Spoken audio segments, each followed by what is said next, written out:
everybody. I'm going to call this meeting to order. I am participating by Zoom.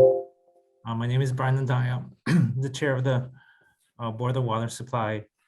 And I'm here in my office in a conference room by myself.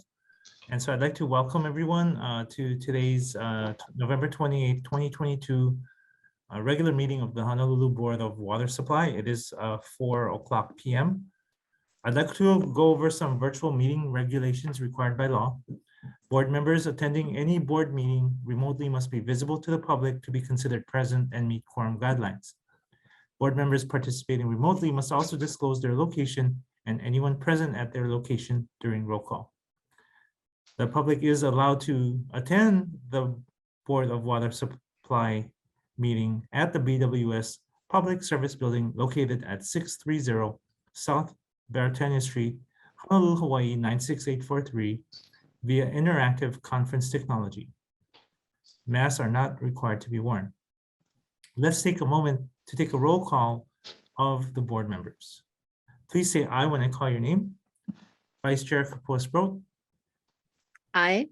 I'm working remotely from my home office and I'm alone. Thank you. Board Member Max Sword. Board Member Naalehu Anthony. Board Member Jonathan Kaneshiro. Aye. Board Member Jade Butai. Hi, and I'm at my office alone. And Board Member Dawn Sefcik. Aye, and I'm here virtually from my office by myself. Thank you. Board members who are calling or video conferencing in, please mute your microphone when you're not speaking.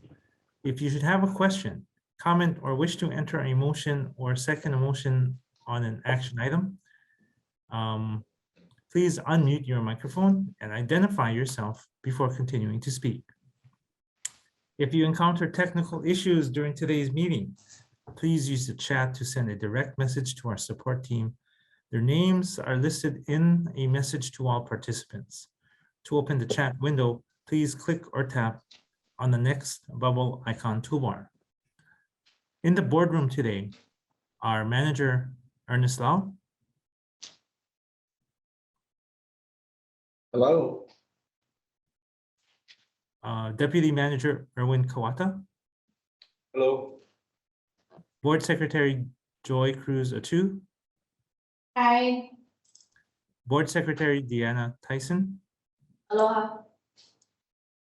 And Information Specialist Stephen Nordstrom. Hello. Joining us by Zoom are Jeff Lau and Jessica Wong, both from the City and County Corporation Council Department. Chair, Jeff Lau is actually in the boardroom with us. Oh, all right. Thank you. And Information Specialist Wayne Maria. I'd like to note that all presenters will be there in the boardroom. All right, testimony for BWS meetings can be submitted by writing, oral testimony, and all oral testimony will be accepted remotely and in person during the meeting. Pre-registration is encouraged to facilitate as much remote and in-person testimony as reasonably possible during the time allotted. Testifiers should consider also submitting a written version of their oral testimony. To testify remotely by telephone or video using the Zoom video conferencing platform, please submit your request by email to board@hbws.org or online at boardofwatersupply.com/testimony. Zoom registration instructions as well as participant guidelines will be sent to the contact information provided. Once confirmed as registered, testifiers will receive an email containing the links and instructions to join the Zoom session. Submit your request to testify remotely as soon as possible. To testify in person at the Board of Water Supply's Public Service Building located at 630 South Baratania Street, please pre-register by submitting your request as soon as possible. email to board@hbws.org, online at boardofwatersupply.com/testimony. You will have 2 minutes to state your position, and we will be having timekeeping.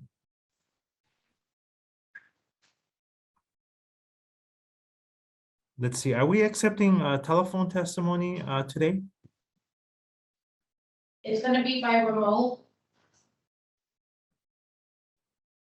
I see, okay.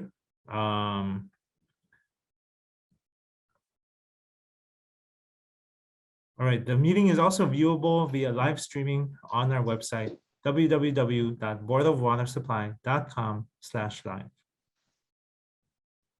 We have 6 items on our agenda requiring board action.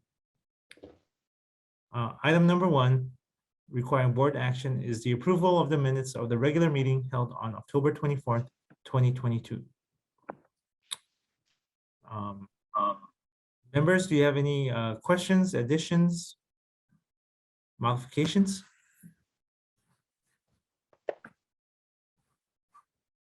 Hearing none, may I have a motion to approve? Move to approve. Thank you, Second. Member Sevcek. Did I hear a second? Yes, second.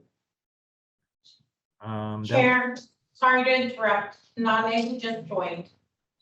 Thank you. Please note for the record. I believe seconding the motion to approve the minutes was Member Kaneshiro. Yes, me. Thank you. All right. Is there any discussion? Madam Secretary, is there any testimony? No, Chair, there is no written testimony. All right. Since I'm participating remotely, roll call vote, please. Vice Chair Capozzo, Aye. Board Member Jonathan Kaneshiro, Aye. Board Member Jay Utai, Aye. Board Member Don Sevcek, Aye. Chair Brian Antaya. Aye. Chair, motion passes with Lehu Anthony. oh, I'm so sorry. Board Member Nadu Anthony, Aye. thank you. Chair, motion passes with 6 ayes. Thank you very much. We will now move on to item number 2, which is the adoption of resolution number 955/2022. This is the adoption of the Board of Water Supply Water Shortage Response and Recovery Plan. Chair recognizes Mr. Barry Usagawa.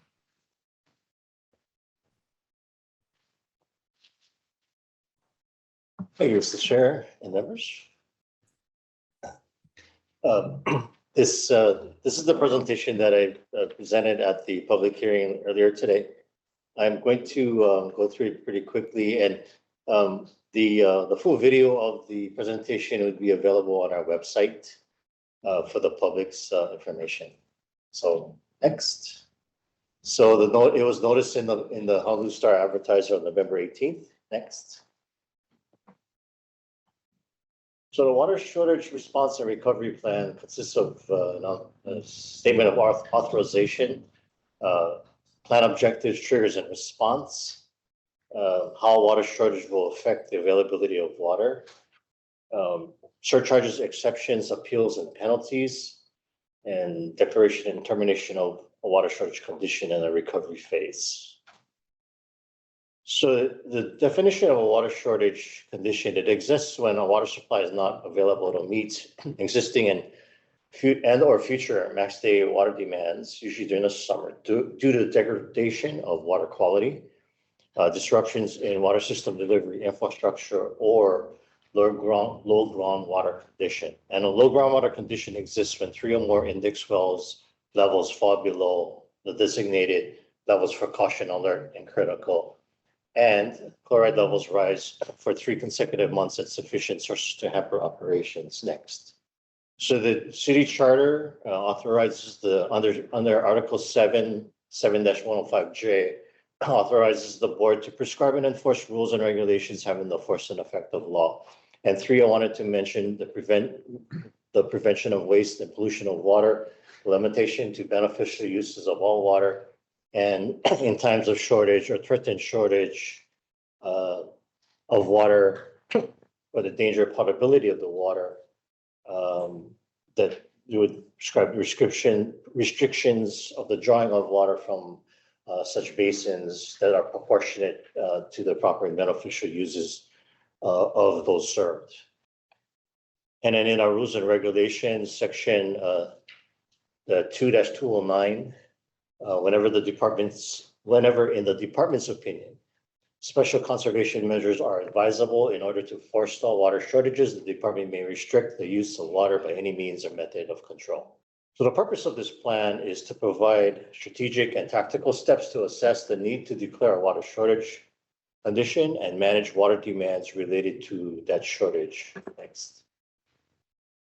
And it consists of several phases. First, the notification, the initial response and compensating pump operations, the assessment of capacity, the declaration of water shortage, monitoring pumpage, head levels, and chloride, and whether or not we should be more progressive and declare mandatory water conservation, any restrictions on building permit approvals, any CIP projects that would be necessary to adjust the capacity reductions or interconnectivity with other systems, and then the recovery phase to ensure that water levels build back up in our aquifers. Next. These are 14 of our index wells that we monitor for water levels, and we report them monthly at our board meeting. Next. And these are an example of the trends of those water levels, Tamuki and Beretania, and the 3 red lines are the caution alert and critical lines that we try to keep the water levels above the, above the low groundwater conditions. Next. And so the triggers for water shortage are based on either contamination or drought or infrastructure disruptions affecting the amount of pumping units available to meet max day demand. So in an alert condition, our pumps are running 20 hours a day. And in critical pumping, pumps are running in 22 hours a day. And chloride rising at specific milligrams per liter over 3 consecutive months. And I want to note that the exceedance of either source capacity demand or chloride triggers could result in a water shortage condition. So not both of them don't need to be triggered. It's either one or the other. It could be both, but it could be one or the other. Next. So just this trends of our water as an example of the daily pumpage for the Halawa water system. Next. With a maximum daily demand of 4 MGD. And more recently, the pumpage for 21 to 22 under that level. Next. In Honolulu, our trends are 74 MGD. Next. And over the last year and a half, or two years, basically, our trends. Basically, in summer months, this is when we start to approach that critical or that pumping level. And that tells us how much water conservation measures we need to employ. Next. So the plan develops conservation strategies and tactics that are progressively restrictive, depending on what conditions. So in an alert condition, we have voluntary targeted seasonal messaging, primarily to the large users requesting 10% or more of water use reductions. In a critical, when our pumps are pumping in 22 hours a day during max day, we could ramp up into mandatory conservation, require targeted water use reductions. We can even set water allotments, rate surcharges, and flow restrictors for those that don't comply. And then we can condition building permit approvals if necessary. Next. So these are the objectives, strategies, and tactics. I won't go through them. They're in the plan, but they're primarily how we can meet demand, reduce water use, minimize low water pressure, and overdraft of water sources to protect the resource. Next. So availability of water. So we typically operate in category 2, limited additional water supplies. So we don't issue any advanced water commitments. We commit water at the building permit approvals on a first come, first served basis. And in a critical water shortage, we have the capability to restrict commitments at that point should water shortage situation be severe. Some of the controls for a building moratorium would be to limit existing lots to the minimum size meter. For redevelopments, we could limit it to the existing water allocations or existing use or the capacity of the existing meter size. And then also require alternative on-site water supplies such as gray water reuse, stormwater catchments, AC condensate recovery, and high efficiency plumbing fixtures. We typically require this as a matter of course, but during a water shortage, it would be ramped up. And then there's another fee in lieu where a developer could retrofit another building to get credit so that they can build their development. Of course, we have the option to continue to allow affordable and homeless housing, because it's providing critical social services, also allowing additional dwelling units, ADUs on existing lots. So it's a second house on a lot with no increase in meter size, and then allowing DHHL, Department of Hawaiian Homeland project because of their priority water rights. Next. And in terms of declarations and notifications for moratoriums, it would require board action including building moratoriums. We would verify growth forecasts and report regularly to the board on critical triggers such as and monitoring points such as head and chloride levels, system capacity, pumpage, effectiveness of the restrictions, any allotments in force, and so forth. And we would be notifying elected officials, agencies, landowners, and developers. And then it would require board action for the termination of any moratorium or declaration. Next. Just real quick on the surcharges. For those that don't comply, we can add a surcharge to their water rate up to 20 times. We can install a flow restrictor on their meters as well. And then there's room for exceptions and appeals. In the event that the allotment system is, they can submit it in writing and may be granted by the manager, and any denial of an application can be appealed in writing to the board. The qualifying exceptions that we're proposing is that if it causes an unnecessary or undue hardship, including but not limited to adverse economic impacts, could cause an emergency condition affecting health, sanitation, fire protection, or safety.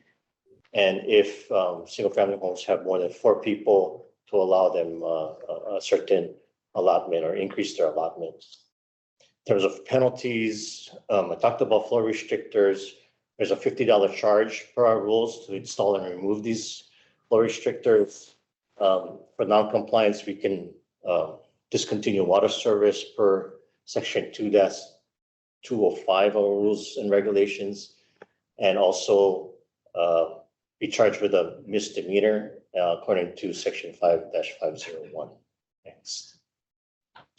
So it does get fairly restrictive if we don't have the compliance, because we're trying to protect the water resources and protect and ensure water, there's no water shortages. It requires a public notification in the newspaper for 3 consecutive days.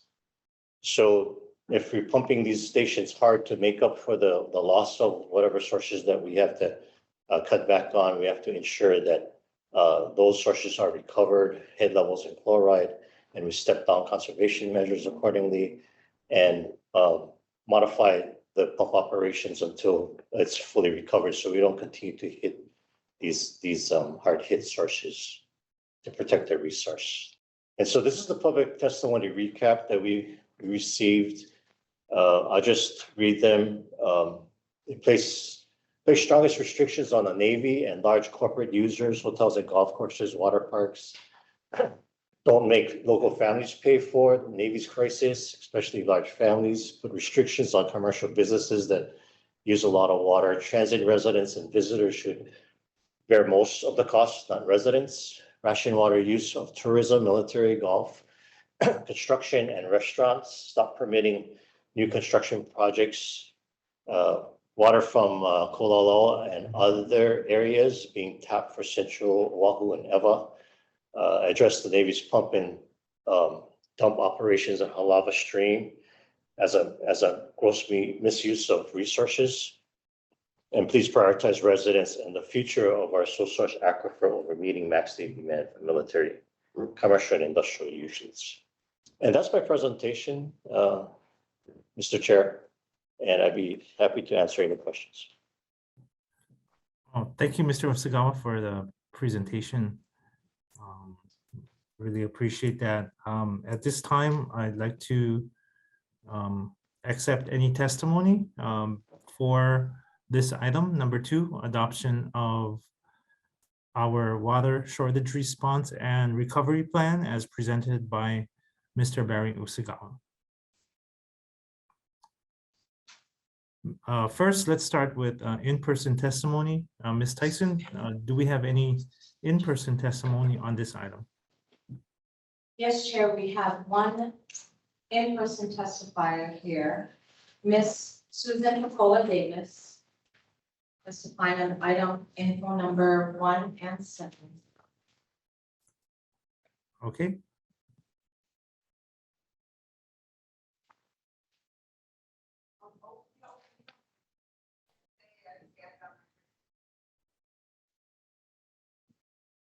Chair, Ms. Nicola Davis stands on her previous testimony. Thank you. That's wonderful. Thank you very much. So noted for the record. All right. Is there any other in-person testifiers? No, Chair, there are no other in-person testifiers at this time. Thank you. Mr. Maria, do we have any remote testimony on this item? No, Chair. We do not have any remote testifiers for this item. Thank you. Madam Secretary, do we have any written testimony on this item? No, Chair, no written testimony on this item. All right. Members of the board, did you have any other questions or comments?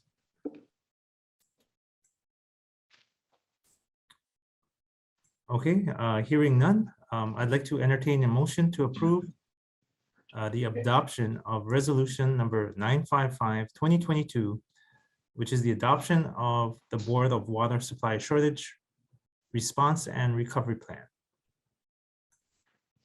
So move to adopt. Okay, thank you, Member Sevcek. Do I hear a second? Second, Chair. Thank you, Member Putai. Okay, it's been moved and seconded. Is there any further discussion at this time?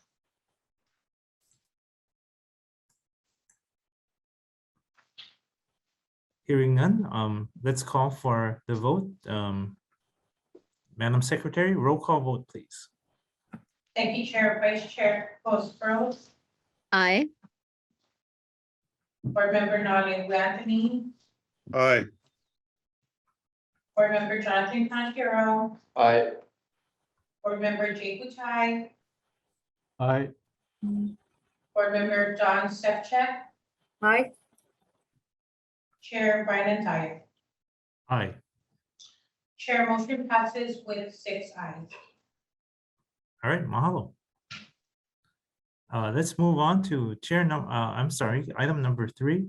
This is adoption of resolution number 956/2022, authorizing the submittal of a funding request to the City and County of Honolulu's coronavirus state and local fiscal recovery funds. I believe the acronym is pronounced SLURF program for the planning, design, construction, operation, and maintenance of the proposed Kalailoa seawater desalination facility and authorizing the manager and chief engineer to accept funds for the project. Chair recognizes Ms. Raylin Nakabayashi. Hello, Chair. Hello, members. So, thank you, Joy. So this is Resolution 956, 2022, as mentioned by the Chair, authorizing the submittal of a funding request to the city for our Kalailoa seawater desalination facility. And Joy, if we could just hop to the reso. This is for state and local fiscal recovery funds, which were appropriated by the American Rescue Plan Act that provided $350 billion in funding to state and local governments, of which the city and county received approximately $386 million in state and local fiscal recovery funds. So the city council appropriated the second installment of the state and local fiscal recovery funds for the city in their fiscal year 23 CIP budget for the city. That was, Bill 15 or Ordinance 22-14. And they specifically identified $25 million as a provision of funds for the Honolulu Board of Water Supply for water security initiatives to continue providing clean water after aquifer contamination from the Red Hill bulk fuel storage facility. So as you know, our integrated water system connects the Pearl Harbor aquifer sector sources, and they go east to Honolulu and west to Ewa Waianae. So our integrated water system provides us the flexibility to transfer water from areas of supply to Honolulu and Ewa, so the areas of demand. In late 2021, as you all know and the public knows, we stopped pumping operations at our Halawa shaft, Halawa wells, and Aiea wells as a precautionary measure to protect these sources and to slow the migration of the contaminant plume across Halawa Valley from the Red Hill bulk fuel storage facility. Our Halawa shaft, Halawa wells, and Aiea wells were the source of drinking water to approximately 20% of Metro Honolulu. And the shutdown has forced the Board of Water Supply to draw more heavily on other sources to maintain our same level of service to our customers. So the objective of the Kalailoa desal facility in Campbell Industrial Park is to develop a sustainable seawater desalination facility that supports the EVA development plans, directed growth policies with a drought-proof, high-quality local water supply that does enhance water resilience in the area to climate change and also reduces the water transfers needed from the Pearl Harbor aquifer sector towards EVA. So due to the contamination caused by Red Hill, providing a local water source in EVA is critically important to reduce the amount of water that we need to move west from the Pearl Harbor area. And this Kalailoa desalination facility will provide that local source to Campbell Industrial Park.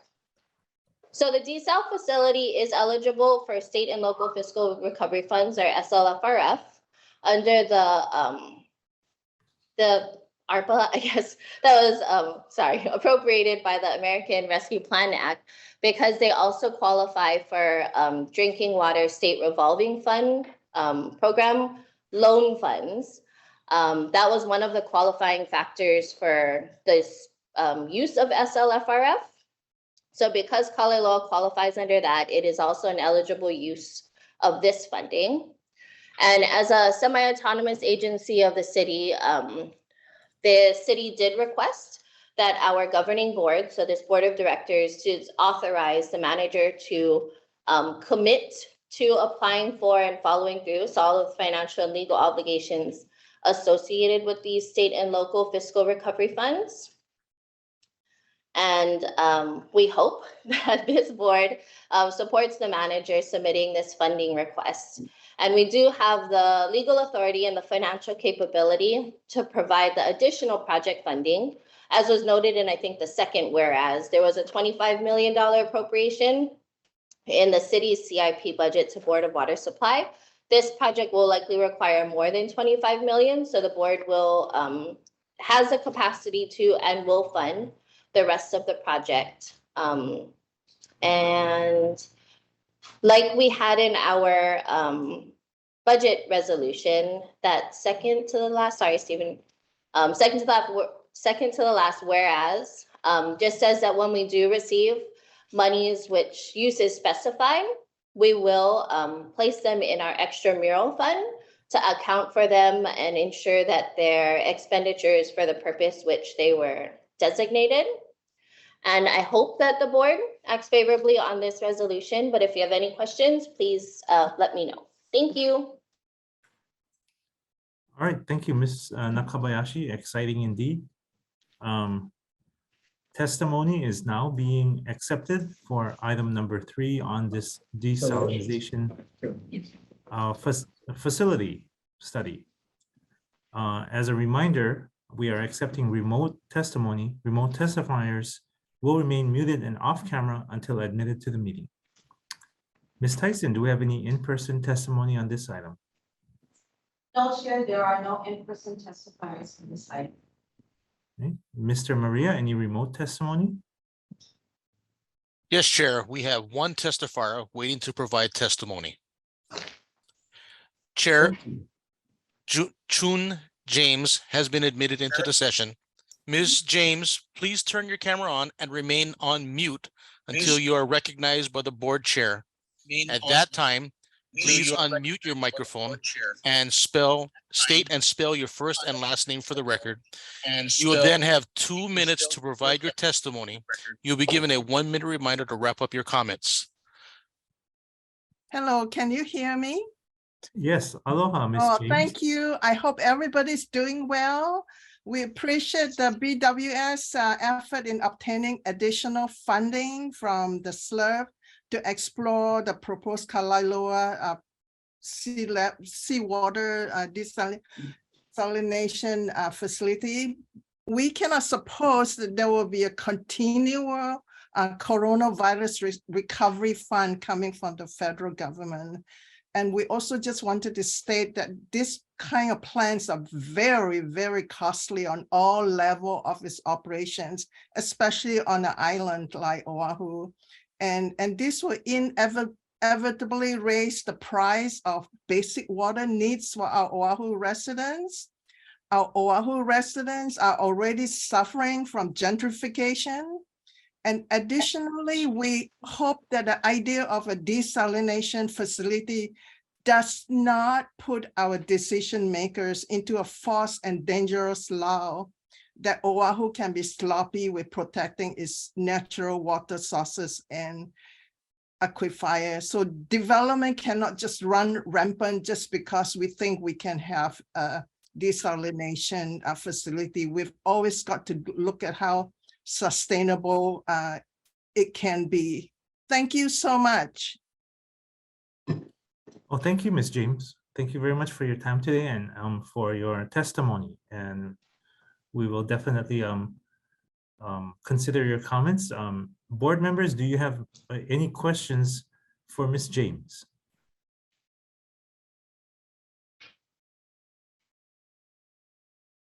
Hearing none, thank you very much, Ms. James. Have you submitted written testimony as well? Okay, all right, thank you very much. All right, let's see, Mr. Maria, any other, anyone else waiting to provide remote testimony? No, Chair, we do not have any remote testimony waiting for this item. Thank you, Mr. Maria.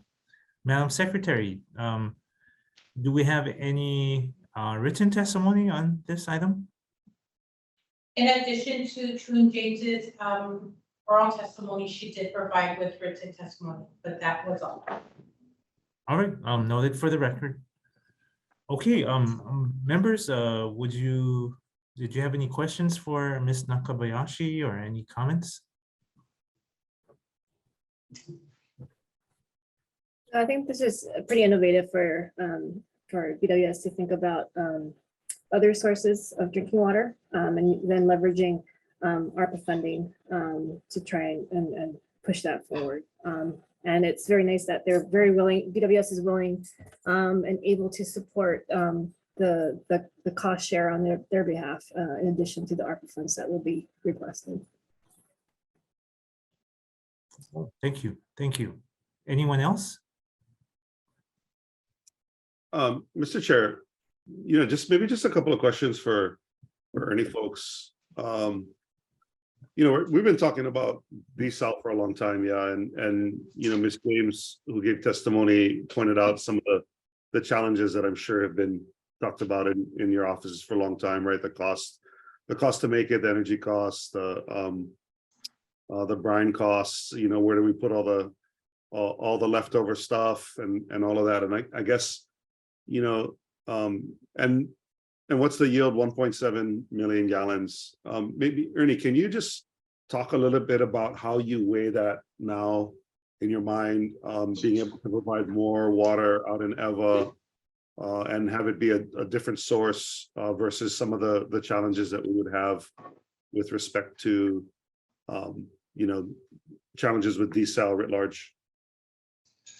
Yeah, thank you, Board Member Anthony, and June is right, desalination is also very expensive and it's very complicated.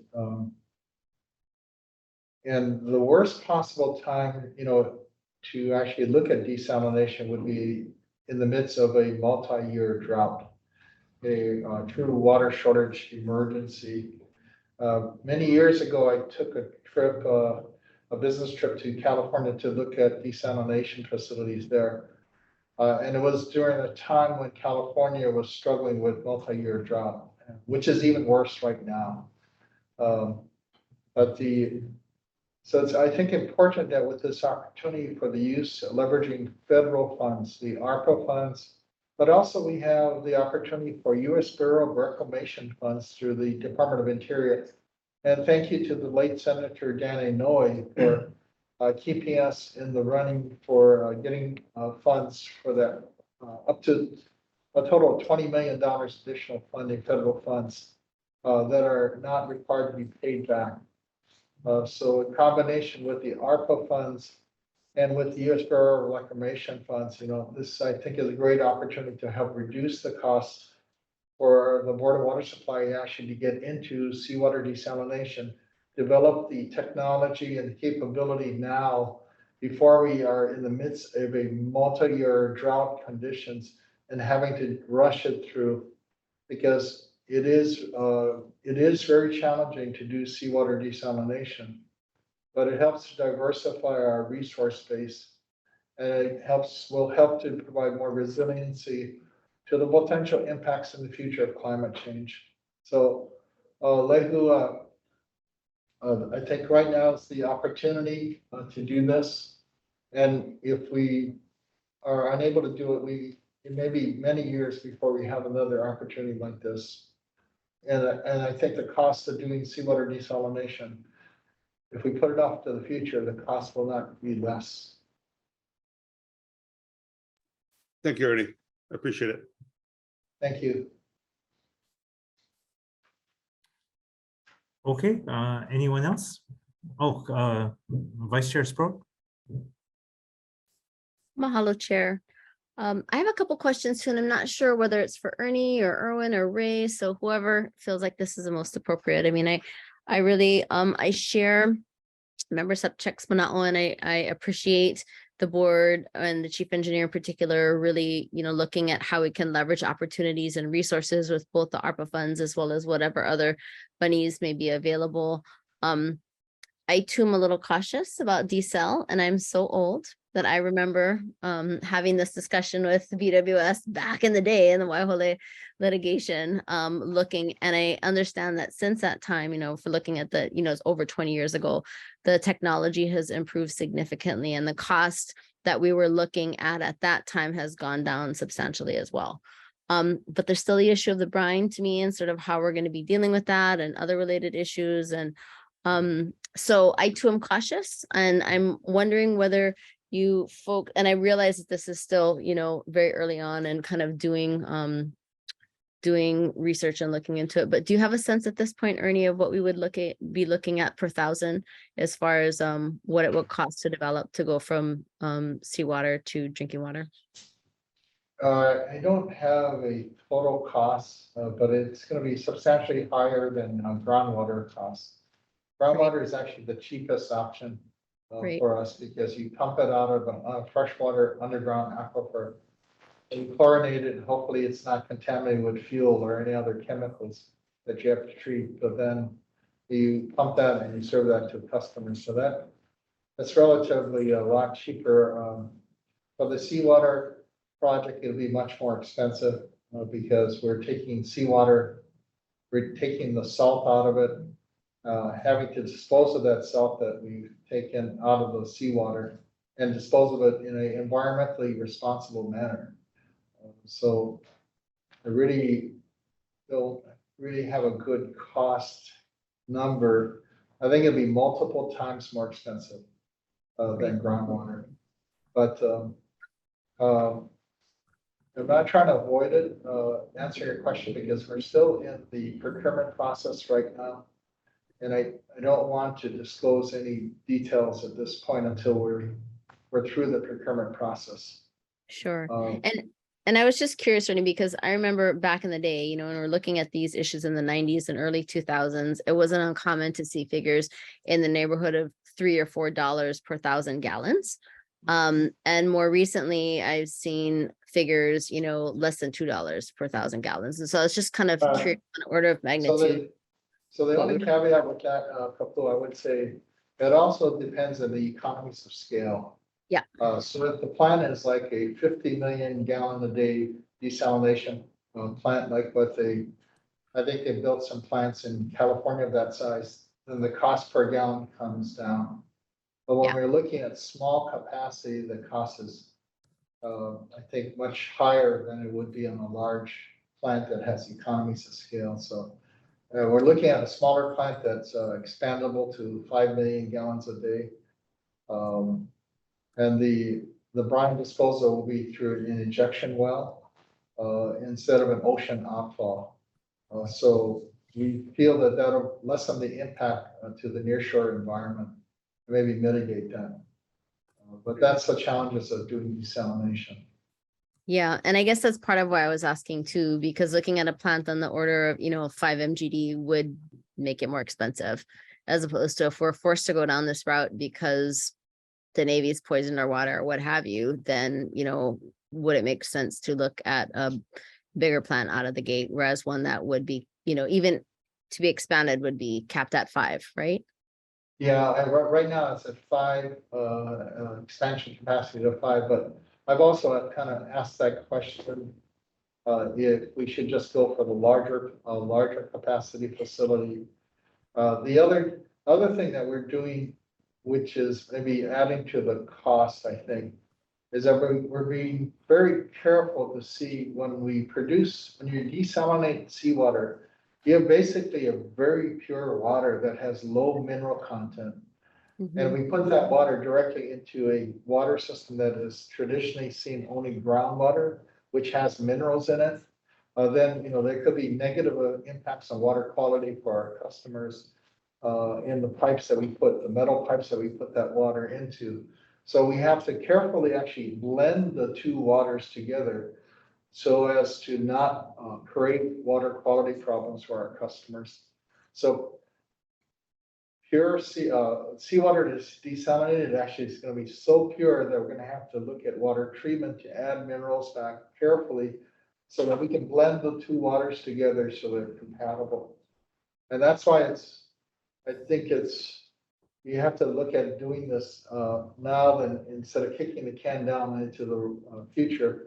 Because I remember as a young engineer here, working in long range planning, look at the desalination. This was actually back in the 1990s.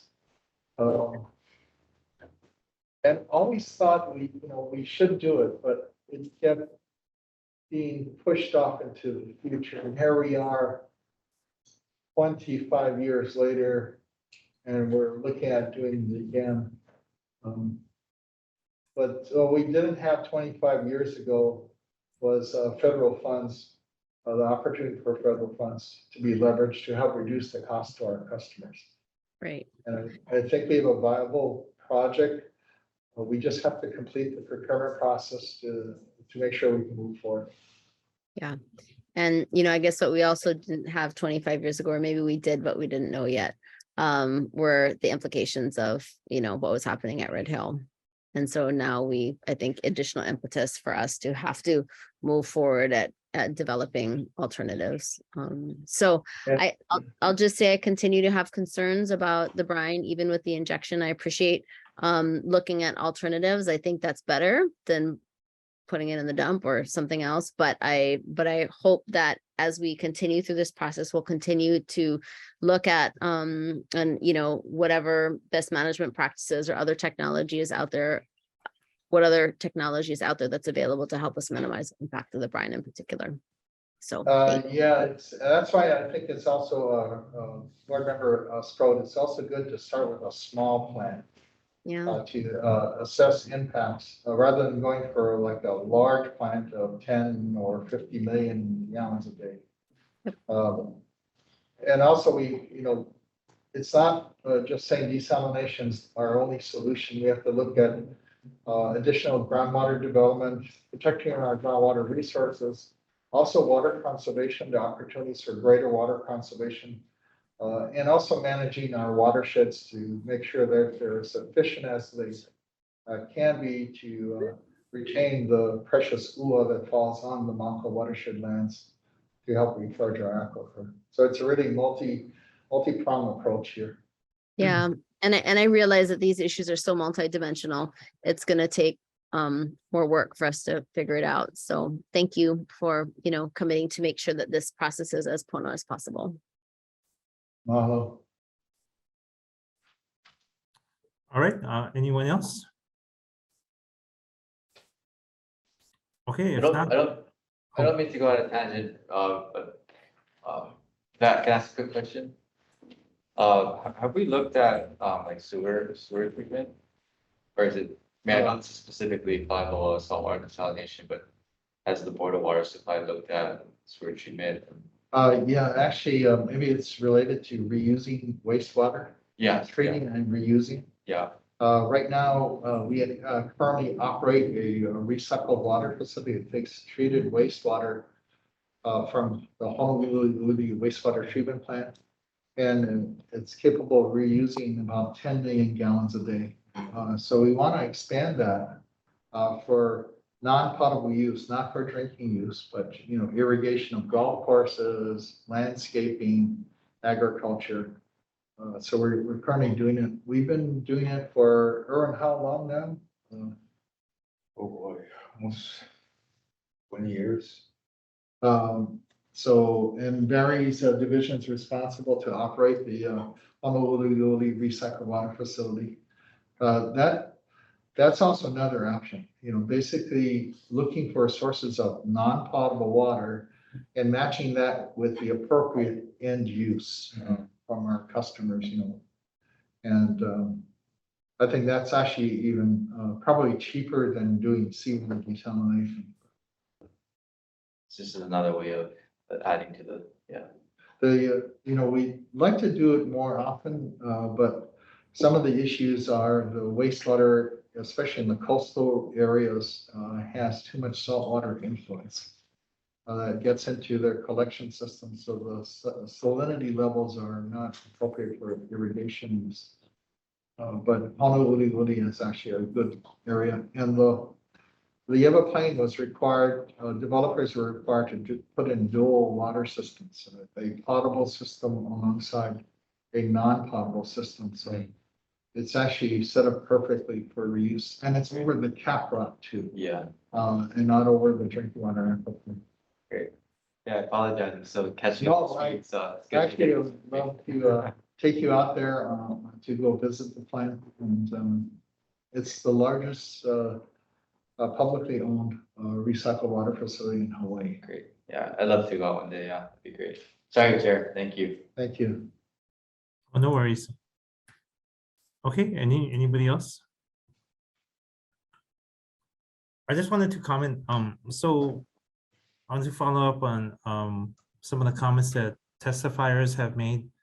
So Manager, the fact that we're pursuing this new technology, which I think is wonderful to at least pursue the technology and see you know, what the future might hold, and perhaps the technology will evolve in the future.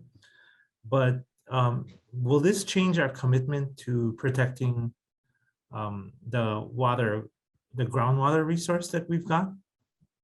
Absolutely not.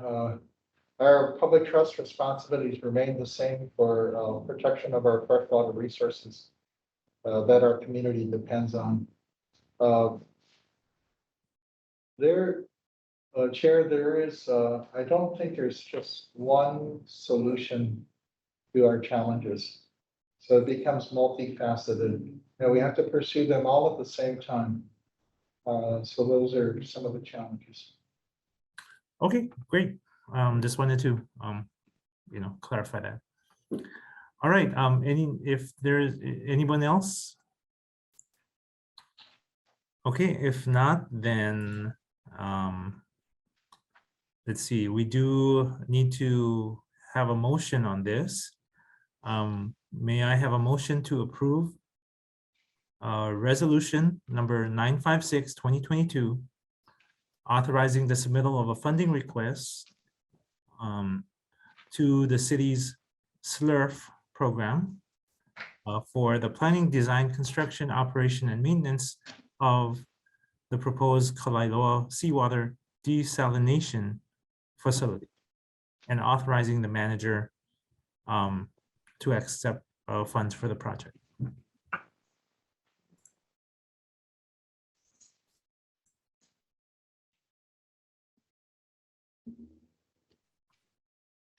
So moved there. Jay. Thank you very much, Member Butai. Any second? Second. Thank you, Member Sefcik. Is there any further discussion?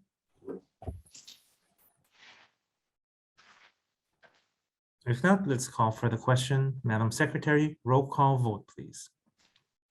Thank you, Chair. Vice Chair Prospero, Aye. Board Member Naleku Anthony, Aye. Board Member Jonathan Kanashiro, Aye. Board Member Jay Putai, Aye. Board Member Don Stepchak, Aye. Chair Brian Daya. Aye. Chair motion passes with 6 ayes. Thank you. Moving on now to item number 4. This is adoption of resolution number 957, 2022, after the fact acceptance of gifts to the Board of Water Supply from Hawaii companies as prizes for the Halloween contest promoting healthy watersheds. Chair recognizes Ms. Kathleen Elliott Pahinui. Mahalo, Chair and board members. Thank you so much. We are asking for the adoption of resolution number 957, 2022 for an after-the-fact acceptance of gifts to the board from Hawaii companies as prizes for our Halloween contest promoting healthy watersheds. Our team, our communications team, along with our water resources team and the invasive species folks over at the state got together and did a Halloween contest, and we'll be able to share the links with you guys. Some of the costumes were pretty cool. And so we were lucky enough to get some donations from Hawaii companies, and I'll just quickly go through this. We want to thank the companies who were partners in the events: Board of Water Supply, Hawaii State Department of Forestry and Wildlife, Huio Ko'olau Poko, Ko'olau Mountains Watershed Partnership, Oahu Army Natural Reserve Program, Oahu Invasive Species Committee, University of Hawaii and Hawaii Wildfire Management Organization, and the Waianae Mountains Watershed Partnership. They were all kind enough, and in your packet you have a detailed list of what they donated. Gifts in the amount of $1,290, and we are asking for your support to accept these gifts after the fact. Thank you. Okay, members, any questions?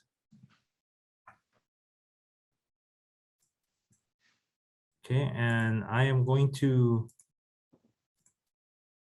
I'm going to assume that there are no testifiers on this item. Ms. Tyson, Ms. Maria, and Madam Secretary, please confirm. No, Chair, there are no in-person testifiers on this item. No, Chair, we do not have any remote testimony waiting on this item. Chair, there is no written testimony on this item either. Thank you very much. May I have a motion then to approve adoption of resolution number 957-2022, the after the fact acceptance of gifts to the Board of Water Supply from Hawaii companies as prizes for Halloween contests promoting healthy watersheds. So second, Chair. Okay, it's been moved and seconded. Is there any further discussion on this motion? Hearing none, roll call vote, please. Thank you, Chair. Vice Chair Capros-Brooke, Aye. Board Member Nale Anthony, Aye. Board Member Jonathan Kamashiro, Aye. Board Member Jay Butai, Aye. Board Member Don Stepford, Aye. Chair Brandon Daya. Aye. Chair, motion passes with 6 ayes. Thank you. All right, this next item, I wish we didn't have to do, but it is what it is. Item number 5 is the adoption of resolution number 958-2022, resolution of appreciation for ex officio board member Jade Butai. Manager Lau. Thank you, Chair. You know, this resolution is just honoring Jade, and this is you know, you have the resolution here. He served as ex officio member since November 2017. And you know, with the change in administration, Jade may be leaving his position, so we wanted to honor him with this resolution for all his great work on being a member of our board.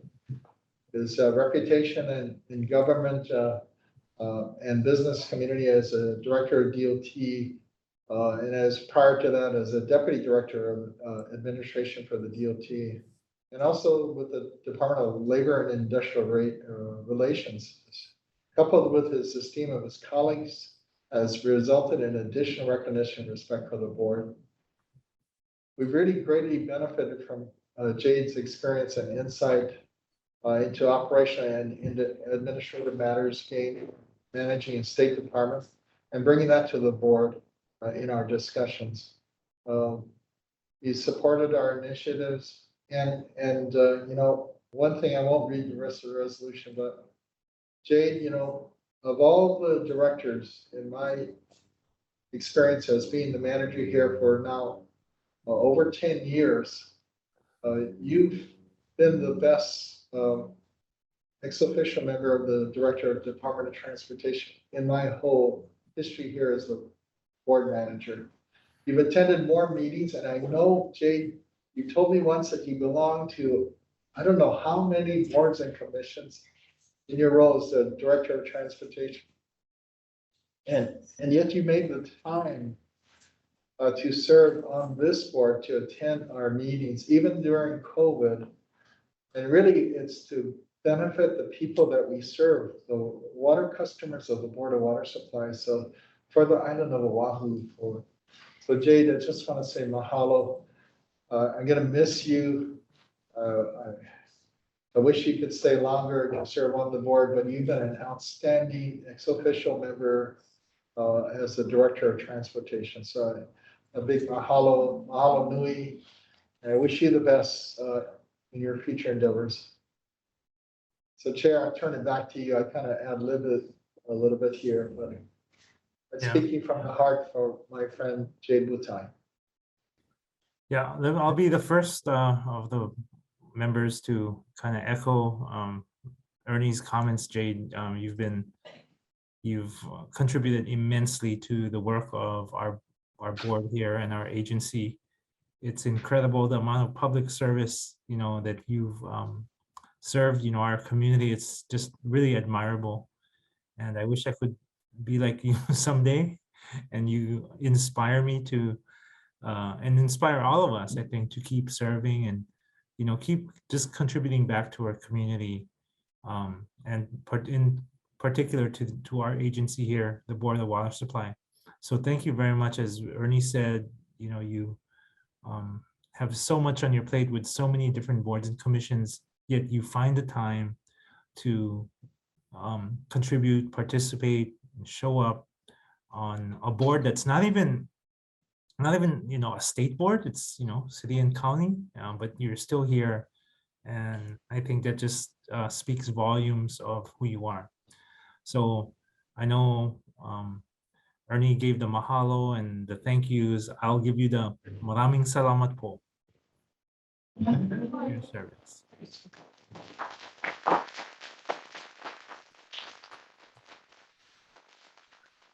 Anyone else? Yeah, I have a few words to share. Jade, I just want to chime in and echo everything that Brian and Ernie have already shared. It's really been a pleasure and a privilege to be able to work with you over the years. And having been on the board, I also recognize what a difference it's made having you on here and being able to coordinate, especially on main briefs and different things. Oh my gosh, it's been wonderful. And we really appreciate the kokua and all of the aloha. And so I wish you the very best. I hope we'll be able to keep in touch in the future. And if ever I can be a resource for you, please don't hesitate to let me know. But I wish you the best always. And again, please keep in touch. And so to add on to Brian, we'll just wish you a huge mahalo piha and ke aloha nui for all of your future endeavors.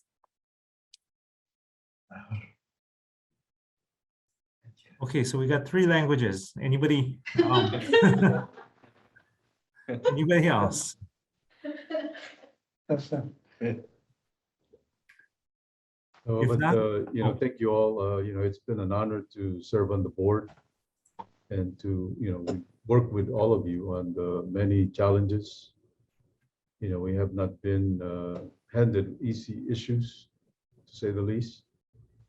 But through, collaboration and partnership, we have arrived at constructive solutions that move the whole Board of Water Supply forward in a positive way.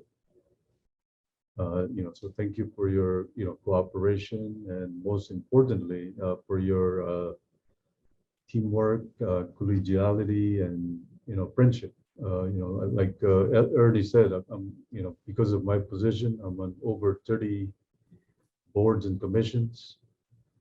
And, I don't know what's going to happen after, December 5th, but, I will carry the lessons learned and the memories created with me. I anticipate our paths will cross both figuratively and literally. So, and I look forward to it. So, but take care and thank you.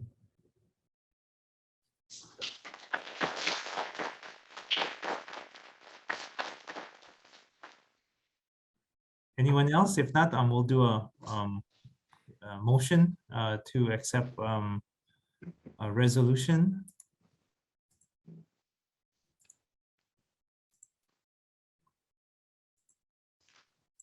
So moved. I'll second. Okay, it's been moved and seconded. This is for resolution number 958/2022. Again, it's a resolution of appreciation for ex officio board member J.T. Butai. We have a motion on the floor as well as a second. Roll call vote, please. Thank you, Chair. Vice Chair Foxborough, Aye. Board Member Nalegu Anthony, Aye. Board Member Jonathan Kanashiro, I, Board Member Jay Butai, Chair, I think I'll vote abstain since we have a conflict of interest. sorry. Board Member Don Stepchak, Aye. Chair Brian Ataya. Aye. Chair, motion passes with 5 ayes and 1 abstention. Thank you. And mahalo again, Jade. Please keep in touch. Your friendship means a lot to all of us. Okay, moving on to the next item here. This is item number 6, abolishment of positions as a part of a reorganization of the Field Operation Division. Chair recognizes Ms. Raylene Nakabayashi. Hello again, Chair and members. So this action item is for the abolishment of positions, as noted as part of a reorganization of the Field Operations Division. So this comes after a 2018 reorg was finalized, which among other things established the small meter test and repair subsection within the meter maintenance section of the technical and operations support branch within our Field Operations Division. The meter maintenance section tests and repairs our meters, ensures the accuracy of incoming meters, and repairs our automated meter reading components or AMR components. And to effectuate or finalize this reorg, we are recommending the abolishment of 6 positions. So these 6 positions are within the Field Operations Division currently. We will be abolishing these to establish 6 positions and hold the head count of field the same, and our departmental head count is the same.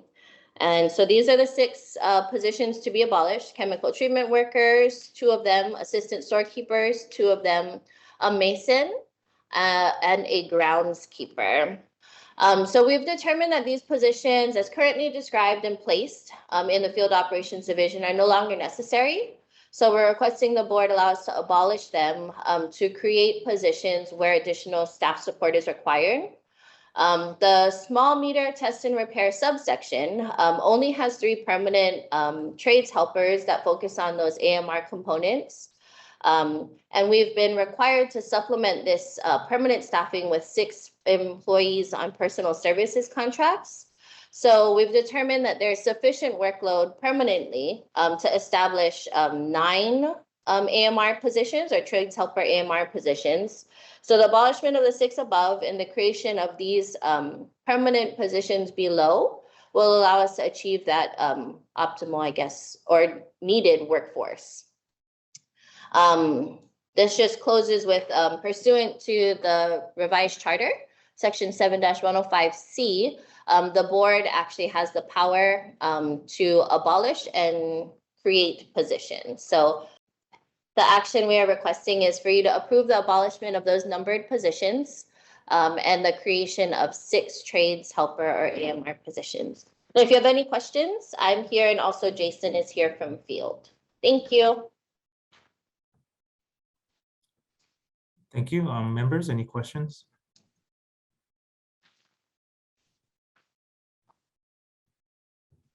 If not, I have one. Has appropriate labor representatives been consulted with this? So and I think Michelle may be online too, but that 2018 reorg was appropriately consulted on, and the employee or all of the steps taken to finalize that reorg were done. Back when it was finalized in 2018, it did establish that there were supposed to be 9 positions in this AMR section or small meter section. What we're doing now, though, is creating them formally. It's been a multi-step process to field's quite large. It was a big reorg that happened in 2018. So this is part of the steps that we're getting to making it final. Hi, Board Chair. This is Michelle Thomas, the Chief Human Resources Officer for the Board of Water Supply.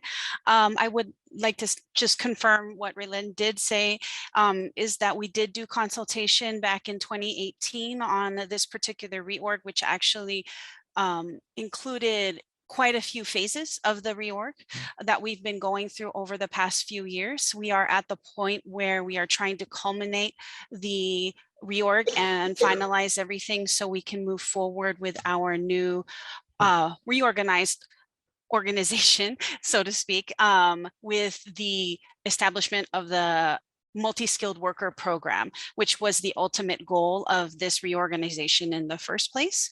We did go through consultation with both UPW and HGEA, and we continue to grow and go through consultation as necessary as we go through each step of this reorg process. Okay, thank you. Thank you, Michelle. Anyone else? Okay, hearing none. Let's see. I'm going to assume again that there are no testifiers on this item. No, Chair, there are no in-person testifiers on this item. No, Chair, there are no remote testifiers at this moment.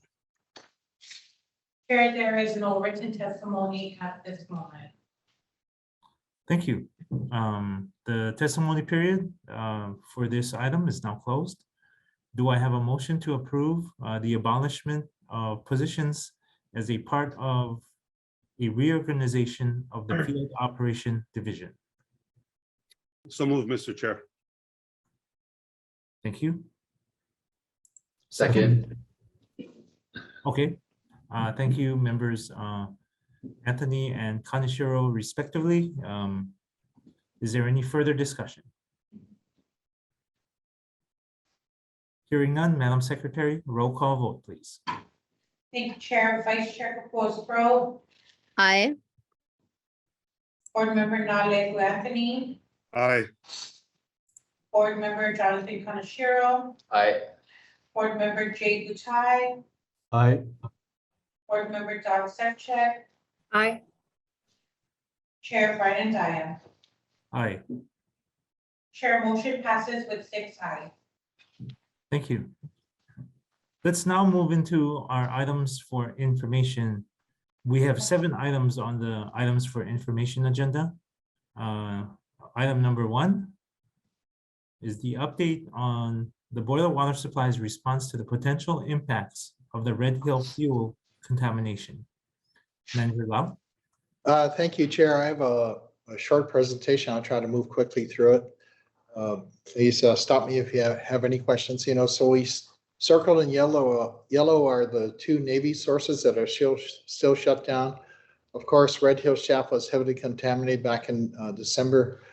And the circle in red are 3 border water supply sources that are still shut down as a precaution: Halava Shaft, Halava Wells, and Ia Wells. And you can see their relationship to the Red Hill fuel tanks, Halava Shaft being the closest, less than a mile to the northwest. So just a recap on what's happening with the Navy's submittals to the Department of Health. They did submit a defueling plan, supplement 1B on September 28th. On October 4th, they got conditional approval for unpacking the pipelines. So about 1 million gallons of fuel was successfully removed by the Navy out of the pipelines with no incidents as far as I'm aware of. They still estimate that defueling of the entire 104 million gallons would be around mid-2024. So they did submit on November 1st tank closure plan, which will begin after the defueling phase has been completed. And there are 4 alternatives that they're looking at: closure in place with potential non-fuel reuse of tanks, closure with fill, and remove tank steel liner and fill. And my concern with the first 3 items are that at some point in the future, the Red Hill facility may be repurposed back to fuel storage. I really don't want that to happen. We can't risk, once we empty out remove the 104 million gallons of fuel over our sole source drinking water aquifer, we can't risk that ever happening again. So I really, at this point, preliminary support for alternative 4 until I can see more information that might be given in sometime in December. So the response is still led by 3 admirals: Rear Admiral Stephen Barnett, Navy Region Hawaii; Rear Admiral Jeff Killian, NAVFAC Pacific; Rear Admiral John Wade, head of the Joint Task Force for Red Hill. And their sole purpose is primarily defueling of the facility. They did, Admiral Wade decided to open up for more public involvement, better communication with the stakeholders. So he created something called a defueling information sharing forum. And he invited the Board of Water Supply as one of the 12 members that are there currently. Includes a lot of elected officials, the Native Hawaiian Kanaka Maoli community represented by OHA, also Kuhio Lewis from the Council for Native Hawaiian Advancement is also part of the group. But you know, one of the things that I'll be talking to Admiral Wade, and I know there's questions that have been raised by the community on this, is that I think there needs to be broader community involvement in the this information sharing forum.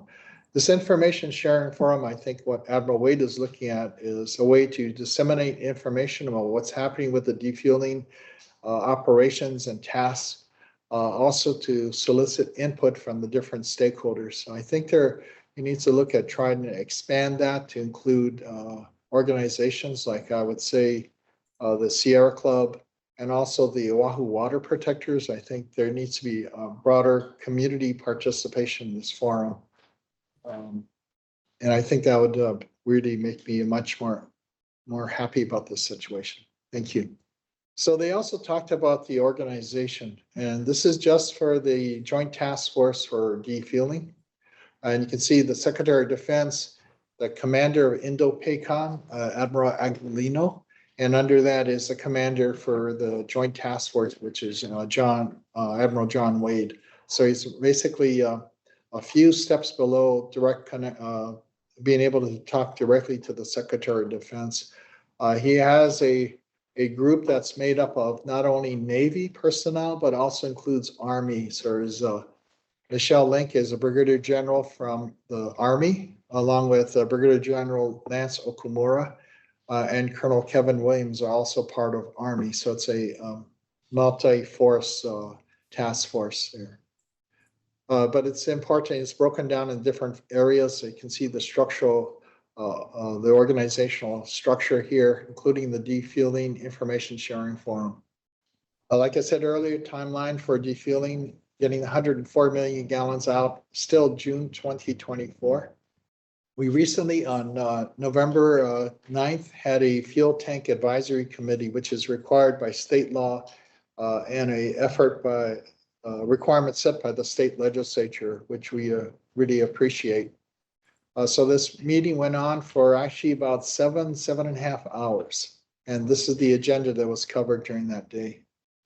The Department of Health also shared their org chart, which is important. I kind of asked the different organizations to please share how you're organized on this Red Hill response effort. So under the health director, you have the deputy director, which is currently Kathy Ho for the Environmental Health Administration. EMD chief, I think that is the Environmental Management Division, which is headed by, I think it's Joanna Cito. Is that correct, Corinne? Joanna Cito is actually the head of EMD.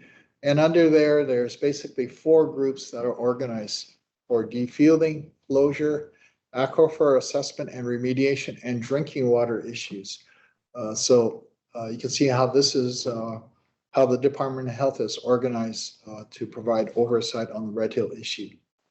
And also likewise, this is not only a Department of Health issue, this is also an EPA issue. So we fall under Region 9 in the Western US, and Martha Guzman is the head of Region 9, the regional administrator. And they've broken it down to 4 areas: environmental investigation, remediation, unpacking, defuel and closure, drinking water issues, and public involvement. I do want to acknowledge the EPA for putting public involvement there as one of the 4 areas of their organization on the Red Hill issue.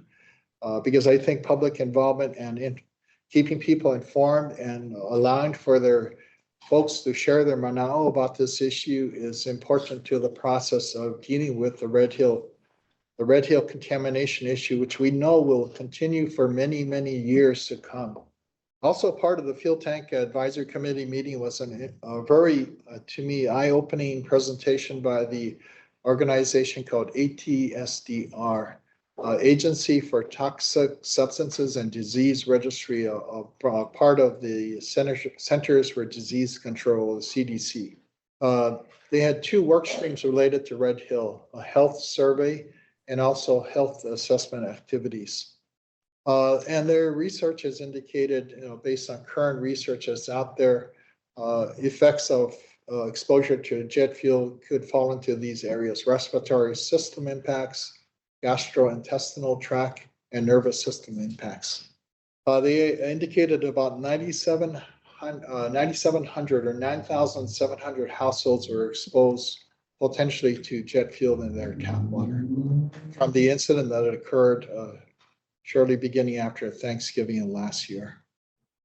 Initial ACE investigation or assessment of chemical exposure investigation by this ATSDR. This is done in January of 2022. So they had about 22, almost 2,300 participants, representing about 14% of the affected households. 88% were affiliated with the military. Some of the key findings from that survey that was done in January of this year: 87% reported at least one or new or worsening health symptom. 93% switched to an alternative water source. 80% of the people with symptoms saw improvement after switching to an alternative water source. 37% sought medical care, including 17 people that had to be hospitalized overnight. They also conducted an update on this in September of this year, just recently. They had a smaller number of participants, about almost 986 participants. 61% were returning, 90% were affiliated with the military. 41% of all participants reported worsening conditions of an existing condition, a worsening of an existing condition. 31% reported a new diagnosis from a healthcare provider since the incident. 25% of those with new diagnoses had no pre-existing conditions prior to the incident. 55% reported worse physical health after the incident when compared to before. 50% reported worse mental health after the incident than before. 21% were kept from their usual activities in the last 14 of the past 30 days. And 14 plus of the past 30 days. Next, please. Some key findings here: 80% had symptoms past 30 days. 46% still are very concerned about their tap water. 29% smell or taste petroleum or see sheen in their tap water. And this is in the customers serving by the military system. 57% think about the incident every day. 40% reported anxiety. 72% were pregnant since an incident and reported a complication. And that's my update for the board this month. Thank you. I'm available for any questions from board members. Thank you, Manager Lau. Any questions? I do want to let the board know that, we are scheduled. We've confirmed with the Department of Health and US EPA that they'll be coming to the board meeting in December next month to talk about their environmental action levels. And we appreciate the EPA and DOH being willing to come and present to this board and answer any questions you might have. Thank you. Thank you. Let's see here.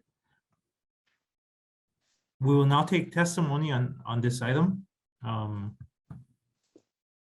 Ms. Tyson, do we have anyone waiting in person to testify? Yes, Chair, we have one in-person testifier here, Ms. Susan Paula Davis. Please step up to the podium and wait to be recognized by the board chair.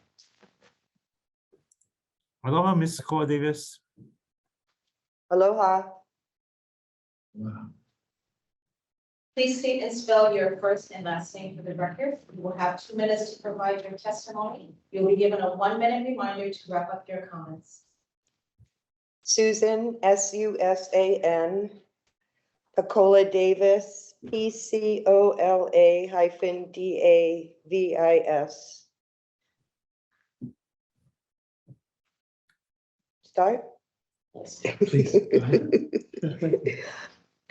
First, I want to acknowledge the great job that whoever does the minutes, they need to know that whenever I go back and read the minutes, even if I've been here, it's like I'm reading the minutes and I'm actually in the room. So it's very clear that what goes on here actually shows up in the minutes. That doesn't count as my 2 minutes. Going back to some of the information that Ernie shared about the FTAC, which I was present at the Capitol Chambers. They have presented 4 alternatives, which the Navy is leaning very hard towards alternative 1. And they are saying we will look at alternative uses, and in December, we will provide the Department of Health with a detailed third-party report with a comprehensive assessment of these alternatives, and it will describe them in detail. But as they were speaking, it was as if the decision had already been made, and it was quite clear that alternative 1 was their choice. You have 1 minute left.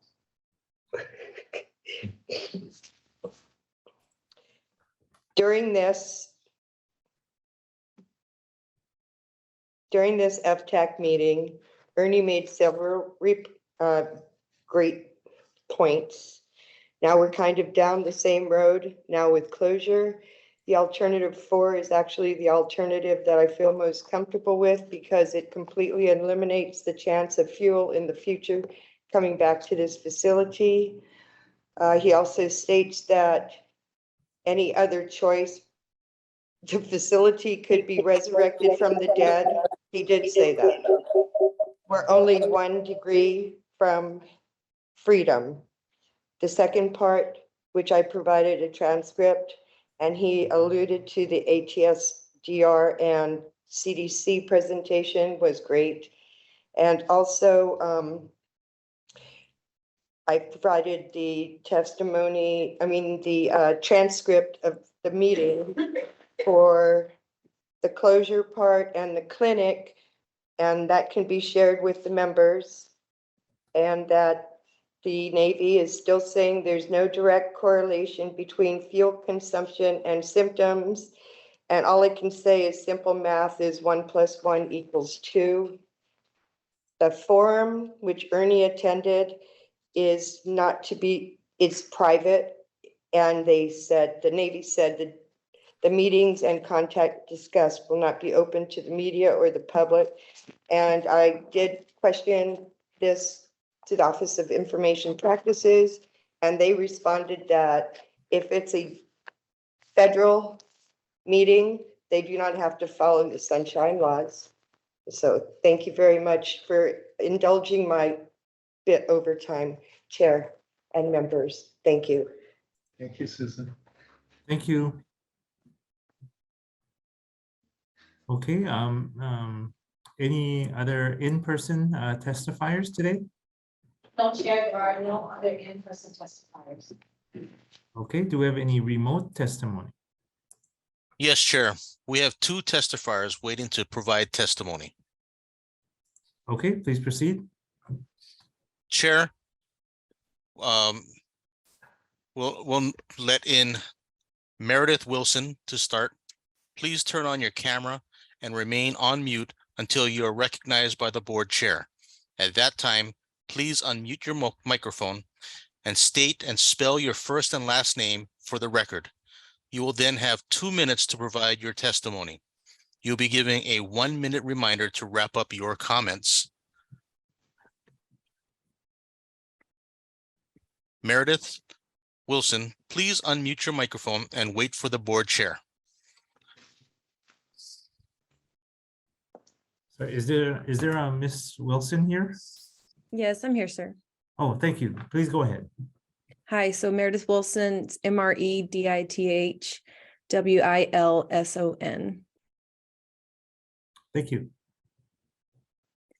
Okay, thanks. So as a reminder, I was a 5-year resident on Hickam Air Force Base and experienced neurological effects from simple water usage at my home because it had been poisoned with grade jet fuel by my husband's employer, the Department of Defense. I wish that was an exaggeration. First off, I would want to mahalo this board for staying literally and figuratively grounded in INA by not bending to power. Please know that your good work does not go unnoticed. We, the public, committed to sit through almost 8 hours of earlier this month's FTAC meeting. Based off of that, I'd like to ask 3 short questions because Susan took one of mine. So one, it was mentioned that both EPA and DOH have requested additional water samples directly from the Navy for further PFAS testing. One Navy official stated that there was no AFFF connected to the May or November events, but this does not clear the way for other PFAS chemicals in the water that our communities were potentially exposed to and that possibly sit in the fuel plume. How many types of PFAS has BWS tested for? 2, also, there is an EPA, DOH, and a hesitant Navy to join a Red Hill remediation roundtable. Why is BWS not part of this group?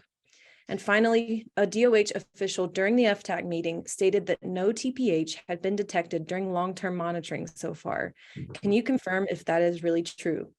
Based off of the JBPHH Safe Waters website, there are many homes and buildings that show readings of different ranges of TPH values. This is so important for DOH to explain at your upcoming December board meeting. There's a major difference between no TPH and a value simply under the EAL. They cannot be reported the same way. Thank you so much for your time, and I look forward to the December meeting. Thank you very much, Ms. Wilson. I do note that you have some questions in your testimony.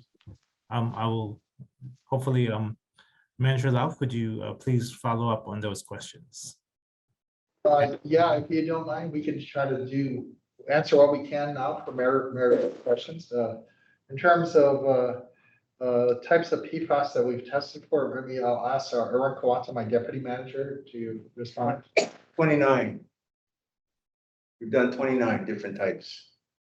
And have we checked all our water sources? We checked all our water sources. There is an EPA scheduled rule starting next year, but we did testing starting 2 years ago to understand any kind of impacts to our sources. So based on that, we are looking very good. We haven't detected any except for 1 or 2 sources that we disclosed publicly. There was a news release that was issued on those last year. Beyond that, we're ready to start our testing starting next year. So the next question is on the remediation roundtable. Meredith, we have been invited to that. We attended the first meeting. Actually, the first 2 meetings. I think the second meeting, the Navy wasn't present, and then they canceled the subsequent 2 meetings, follow-up meetings, because the Navy also wasn't present. We also believe, the Navy should participate in this discussion. This is about investigation and remediation of the aquifer that's been impacted by the fuel releases at Red Hill. So we'll continue to press the Navy to participate in this effort, at least from our perspective, in our discussions with them. Erwin, you want to add anything to that or not? Yeah, no. Yeah, so we think it's important that this group start to meet to come up with an action plan and how to do the work. And the sooner the better than to have it delayed any longer. It's already been a year after the fuel releases last year. Your next question about the EAL, Erwin, you want to take a stab at answering that question about number 4? Well, with respect to the what the Navy is detecting is all based on their lowest minimum reporting limit. So if you are detecting at a very high minimum reporting limit, the test might say there's nothing there, but there could be, if you were to drive that limit to a much lower level, then you can actually detect, some amount. So it's all about trying to get your analysis to the point where you measured to the lowest levels possible, which is something that we've traditionally done with all of our analysis, and something that we continue to urge the Navy and the Department of Health to do so with theirs. Yeah, it's something that I think we've raised this issue for years now. About it would be good if the regulators, both the Department of Health and EPA, both agree to say, test to the lowest level of detection capable, not to the EAL only, and require the Navy to test to the lower levels. Then that would shed much more valuable information on what might or might not be there. I agree. I think it's not helpful to tell the residents. I mean, I was a resident and there's new residents there. And when they get the report back that it's non-detect, then a non-detect is not the same as you have 200 TPH in your water. It's not a fair reporting to people. So I think that needs to be clearly stated. So I think that the Navy needs to get that straight, and the same with DOH. We agree. Thank you, guys. You're welcome, Meredith. Okay, thank you very much. We are going to then move on to our next testifier, please. Ms. Chun, please unmute your microphone and wait for the board chair. Please mute the live stream running in the background and wait for the chair. All righty. Thank you. Ms. James, please yes. proceed. I just wanted to bring it back to basics again. We really appreciate Ernie Lau for his clarity and his steadfastness in understanding his role in protecting Oahu's finite water resources for his people. Ernie Lau has actually been the voice in the wilderness along with the Sierra Club for many years on this issue. And it really wasn't until recently that politicians and other stakeholders were cornered to address this issue. And it's most unfortunate that prevention and earlier steps were not implemented to this Red Hill fuel tanks reach its tipping point. And obviously we must learn from this very expensive and dangerous lesson that has affected lives and health of our residents. And may I also suggest that the board put more pressure on the request to allow the Sierra Club and other people in the front line who are affected to have a seat at the dialogue table. The Navy really ought to host a bigger tent for the grassroots people in this conversation. And I hope that they will be responsive quickly and that they will certainly include the people who are most affected in the front line. Thank you so much. Thank you very much, Ms. James, for your time today. Aloha. Okay, Madam Secretary. Chair, may I make a comment really quickly? Sorry. Sure. I just wanted to thank Ms. Wilson and Ms. James for making the time to be here this evening and for sharing your mana'o with us. There are so many various Red Hill symposium activities that we can't attend all of them as board members, but I too have gotten tremendous positive feedback about Manager Lau and Deputy Kawata's involvement. And so thank you for being here to share your feedback, but also for recognizing the tremendous work that they have been doing over the past 8 years, actually. So mahalo for sharing that. Okay, thank you. Anyone else?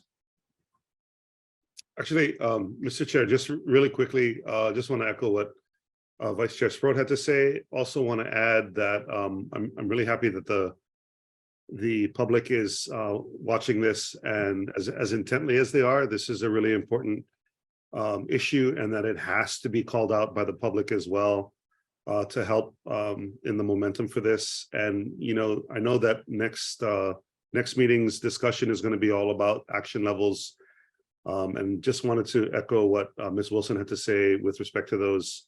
And that as a community and as a board member and as a Kanaka, we expect them to put the water back the way it was not just to whatever acceptable levels mean with respect to all the hydrocarbons that are in our water. So just want to thank everyone for keeping an eye on that. Okay. Anybody else? Not, thank you very much to all the testifiers. Madam Secretary, do we have any written testimony other than what has been circulated?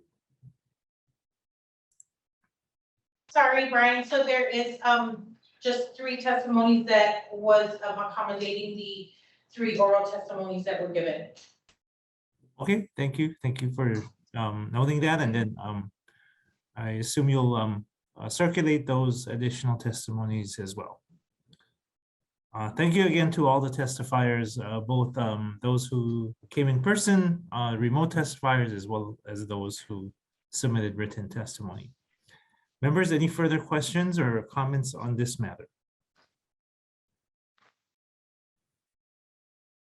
Okay, this is an information item, so we can move on to the next item.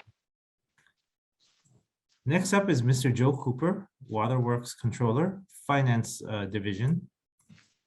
He's going to be providing a financial update for the quarter that ended September 30th, 2022. Mr. Cooper. Thank you, Chair Andaya, board members. This is the first quarter report for the financial performance of the Board of Water Supply. So this our quarter starts in June and runs through September. Our actual revenues for this period was $69.3 million, which is $4.6 million over the budgeted amount. This was about $800,000 more than last year. Actually, we did have a rate increase, which helped compensate for the decrease in consumption that we happened to experience. Most of this was attributable to the multi-unit residential and non-residential categories. Our operating costs were $67.9 million, which were $2.3 million over our budgeted operating costs. Much of this increase is due to the cost of power. And then finally, I'm combining these numbers. Our net revenue was $1.4 million, which is $2.4 million over our actually budgeted net expenditures of $1 million. These are the major cost drivers that we look at every quarter. Personnel costs were $10.7 million, which are $2 million or about 17% under budget, due primarily to vacancies. Materials, services, and supplies was $28.4 million, which was over budget by about 2% or $500,000. Our equipment is on budget at $300,000. Debt service is essentially on budget at $9.9 million, and utilities is over budget by $2.4 million at $9.2 million, again, due to the rising costs of energy. This slide presents the operating versus actual budget by division. The divisions in the budget office are available if you have any specific questions on these variances. Hearing none, we can go to the next slide. This slide summarizes the different cost categories as a percent of the total operating costs. Our largest cost category is materials, services, and supplies, which represents 42% of our operating costs, or $28 million during this quarter. The next largest category is fixed charges, which represents 27%, or just over $18 million. Again, this is an increase of about 23% from last year. Personnel services is our third largest category, which represents about 16% or $10 million in our total cost. And finally, we have debt service at 15% or just under $10 million, and then a negligible amount in equipment. This slide summarizes our operating costs as compared to budget. Again, our personnel costs are about 17% under budget. Materials, services, and supplies is 2% over budget, pretty close. basically equipment and debt service are on budget, and then our fixed costs are 24% or $3.6 million over budget. And again, this is primarily due to energy costs and also to employee benefit costs. This is a summary of our operating costs on both a monthly and a year-to-date basis. Year-to-date, our operating costs are 3.5% over budget. This primarily, you can see that there's quite a bit of difference, quite a bit of variance in the third quarter in September. Most of this is just a timing variance as to when different expenses came in. We often are slow to get off to a start at the beginning of each fiscal year. But on average, we're spending just over $22 million a month in operating expenses. And this is our revenue on both a monthly and a year-to-date basis. And here we can see that our operating revenues are 7.2% over budget. August and September are typically our hot months, and our billed consumption did rise in August and September, along with the revenue. This was pretty much across all customer categories. Just as a reminder, when we start to analyze this, we bill every day. So sometimes if a bill is issued August 15th, it includes the period from July to August, which would then get recorded in the August numbers. So some of these don't always relate to the weather that we've experienced during that month. And that concludes my report. I'll be happy to answer any questions. Thank you, Mr. Cooper. Anyone have any questions?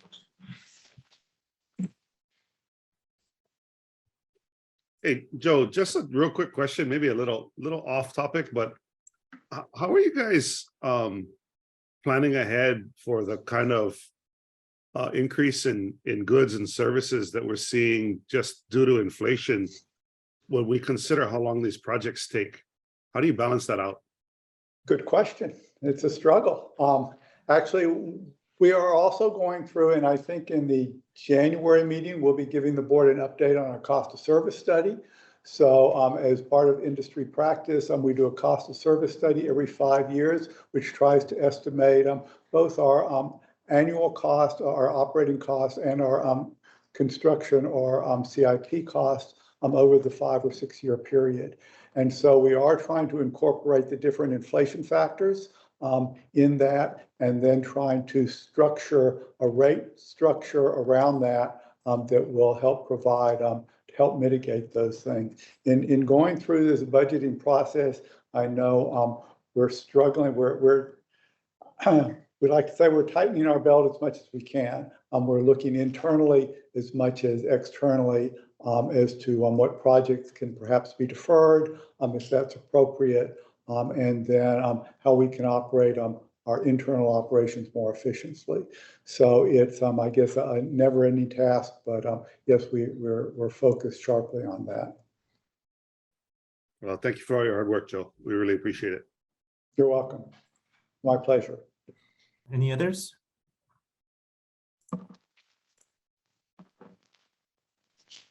If not, thank you for the report, Mr. Cooper. Let's see here. Are there any testifiers on this item? No, Chair, there are no in-person testifiers on this item. No, Chair, we do not have any remote testimony waiting. No, Chair, there is no written testimony on this item. Let's see here. Okay, thank you very much. I think that's it then for this item. Thanks, Joe. All right, next up is Mr. Jason Tafaki, Program Administrator, Capital Projects Division, with item number 3, Capital Improvement Program Quarterly Update. Mr. Takaki. Thank you, Chair Andaya. Aloha, Chair and board members. This is, as the Chair mentioned, the quarterly report on the Capital Improvement Program for all divisions, and this is for the quarter ending September 30th, 2022. So in the first quarter of the fiscal year 2023, 2 contracts were awarded totaling just over $937,000. There was 1 contract completion reported, and the details are on the next slide. Okay. Then let's go to the next one. So this provides some perspective on this year compared to previous years. And so this graph has been updated to include the current fiscal year. Although FY23, this is the first quarter, and so is just a point at 1%. But as shown on the graph, the first quarter is historically low, and this year's number is the same as all previous years shown, except for FY20. And that is my report, and I'm happy to answer any questions you may have. Members, any questions?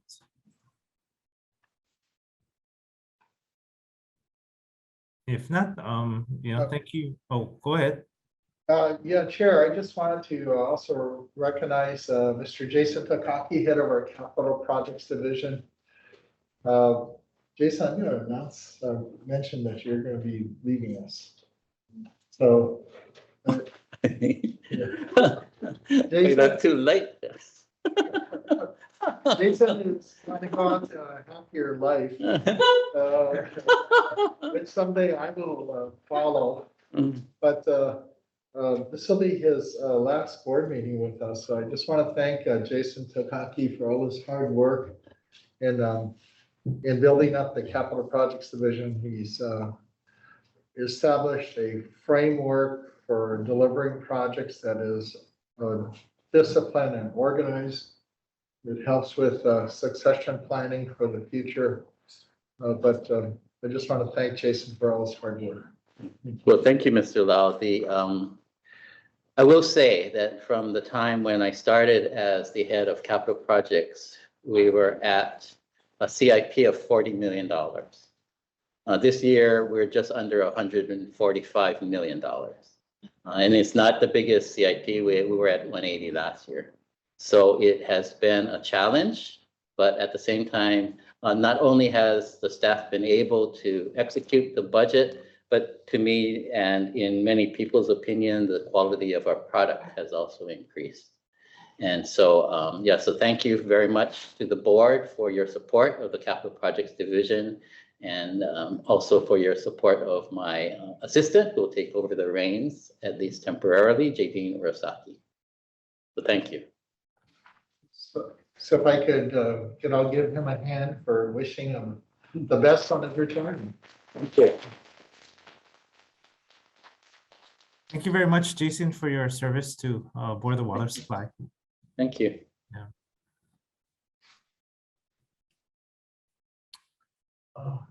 Okay. Thank you very much. Then I don't. Okay.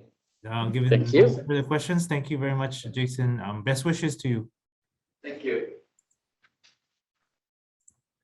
Okay. Let's see here. Item number 4. Then. Manager Lau, schedule of monthly board meetings for calendar year 2023.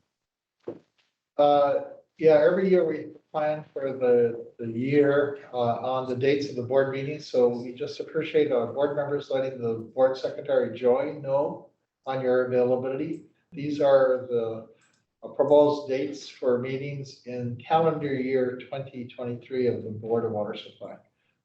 So please let Joy know if you're available, because we need a quorum to hold the meetings. So thank you. Back to you, Chair. Okay, thank you very much. I believe that document with those dates were circulated. So members, if you could please take another look and make sure that those are in your calendar. All right, now we'll take up item number 5.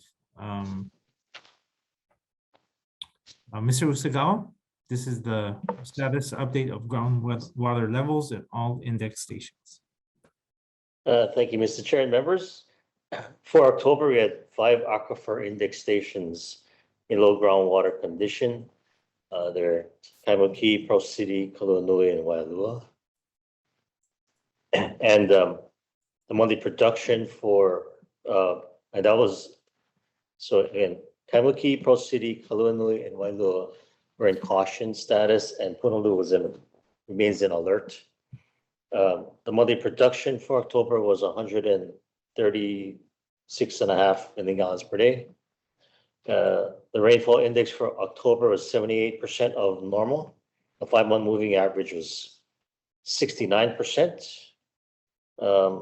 And the National Weather Service is still forecasting an above normal rainfall from November through February of 2023. So that's good news for our aquifers. And most monitor wells are exhibiting stable to slightly decreasing head levels and still remnants from the summer, but slowing down, leveling off. The actual monthly production as shown here was lower than October of last year, but right on our five-year monthly average. So that's my report, and available for any questions. Members, any questions? Thank you. Okay, thank you very much for the report. Okay, let's move on to the next item.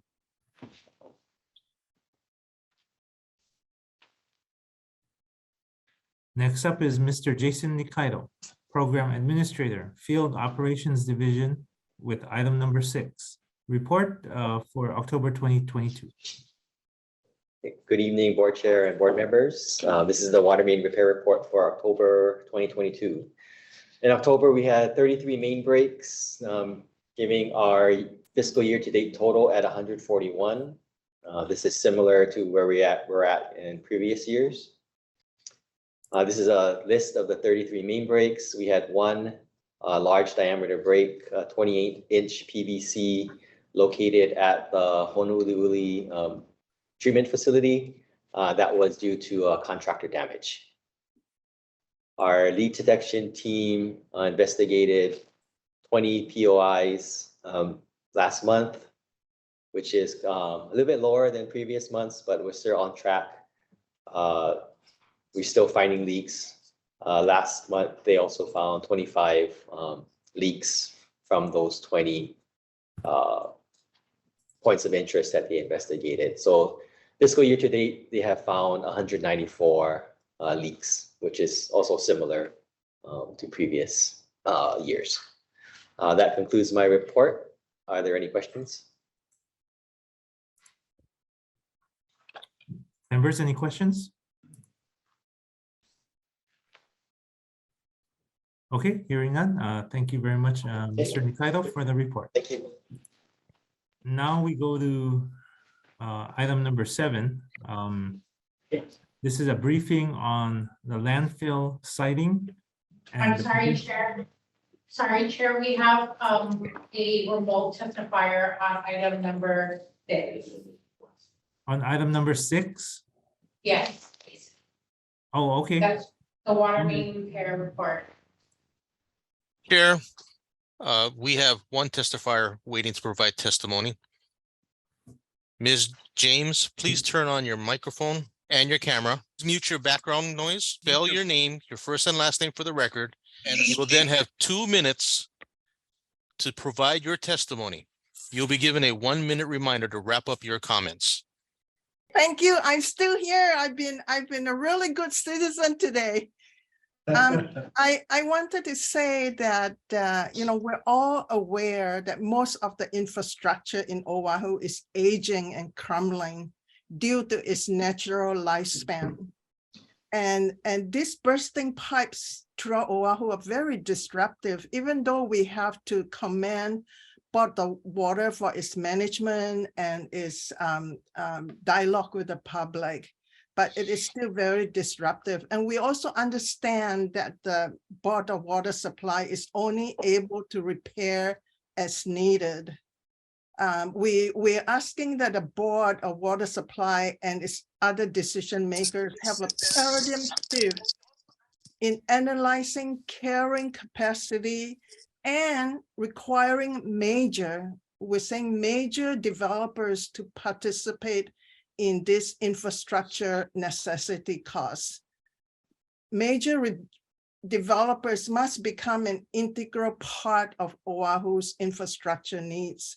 We cannot continue to develop and increase our land use density and not include underlying infrastructure as part of the permitting process. Mahalo. Thank you, Ms. James. Testimony is noted. We will take that under advisement. Now, on this manager, you have a immediate response. Thank you, Ms. James, for your testimony. We do have what we call our Water Master Plan, which was adopted by the board in 2016, which looks forward 30 years into the future, and also looked at the condition of our infrastructure and what is necessary to invest in the infrastructure. Part of that plan identified the need to work toward replacing 1% of our 2,100 miles, about 21 miles of pipeline every year. And we were on track to do that. But unfortunately, the Red Hills situation dropped on us all. And we've actually now had to redirect some of our capital program toward new source development, installation of monitor wells. Ultimately, someday we want to recover those costs from the Navy, from the federal government. But until then, we're having to affront those costs to get that work done, moving forward. And we hope to get back to the 1% target. Eventually will bring our main breaks down. That is part of the challenges right now. We do ask large developers like Coal Ridge or Ho'opili to also build the infrastructure necessary to do their developments. But not every developer has that capacity, or their project is a smaller scale. But we do invite and require developers actually to put some of the infrastructure in place. We're going to move on to the next item here. Thank you, Chun. This is item number 7. This is a briefing on the landfill siting and potential impact on water resources. We have Deputy Manager Erwin Kawata, Mr. Barry Usagawa, and Manager Lau.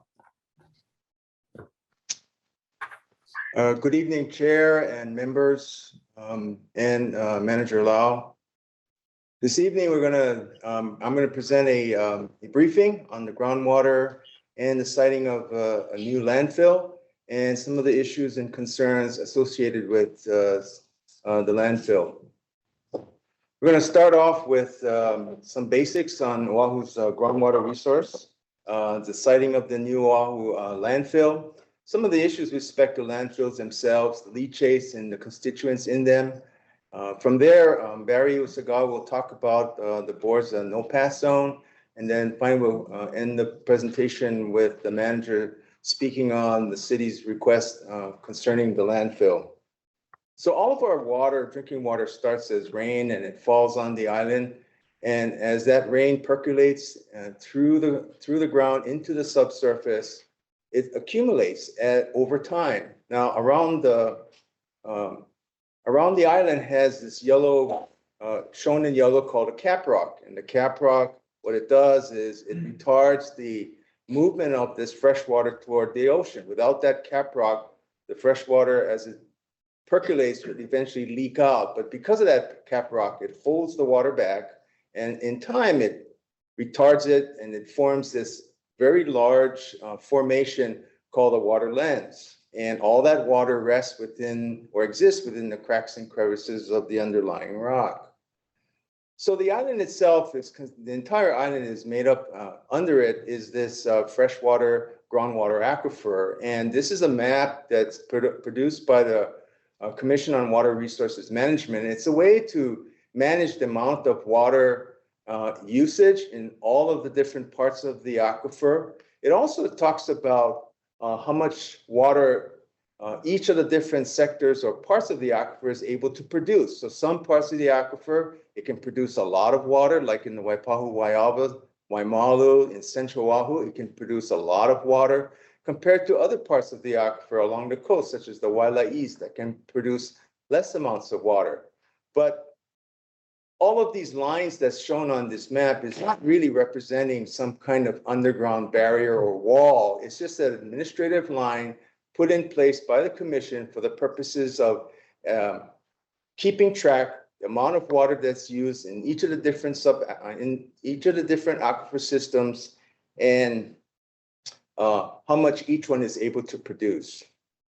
So as I talked about earlier, we have a cap rock that surrounds the island, and the formation in the center of that island is this groundwater aquifer, and there are different what is called basal water or groundwater bodies identified on this particular map. And as I mentioned earlier, some parts of it, like the Pearl Harbor basal aquifer, can produce a lot compared to other parts of the aquifer. And this cap rock consists about 23% of the island, but it's an important feature that enables our island and our groundwater resource to produce the kind of water that it does. So this is another map that shows the same picture, but it designates that part of the aquifer as the BWS no pass zone. And Barry's going to talk more about the no pass zone after I'm finished. The Department of Health Underground Injection Control Program also designates the importance of this groundwater aquifer, and they've laid out what is called a UIC line. And those areas, Malka of the UIC line, is an underlying aquifer considered for a drinking water source. And the UIC program was that it is intended to protect the quality of the groundwater resource from chemical and other kinds of chemical contamination. So the areas that are above it, or Malka of that particular line, is the underlying aquifer that needs to be protected for drinking water.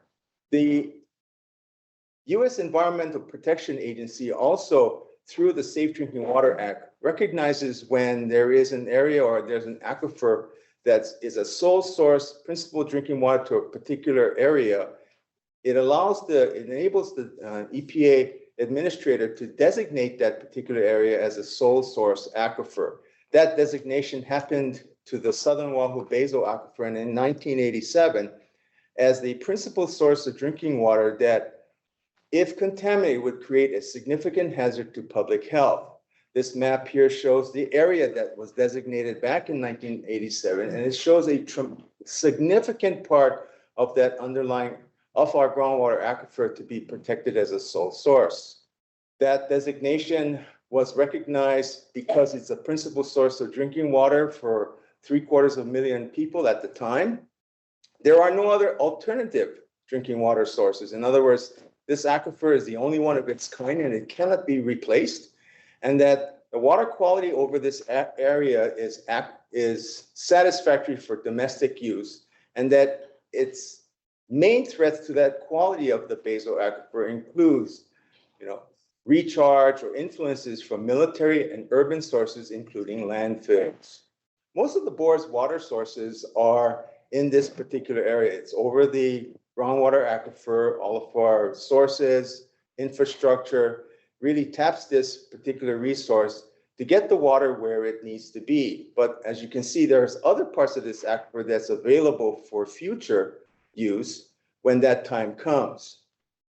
Now, the State Land Use Commission really is requiring the city's Department of Environmental Services to really identify a new site and requiring them to close the existing Waimanalo Gulch landfill by March 2nd, 2028.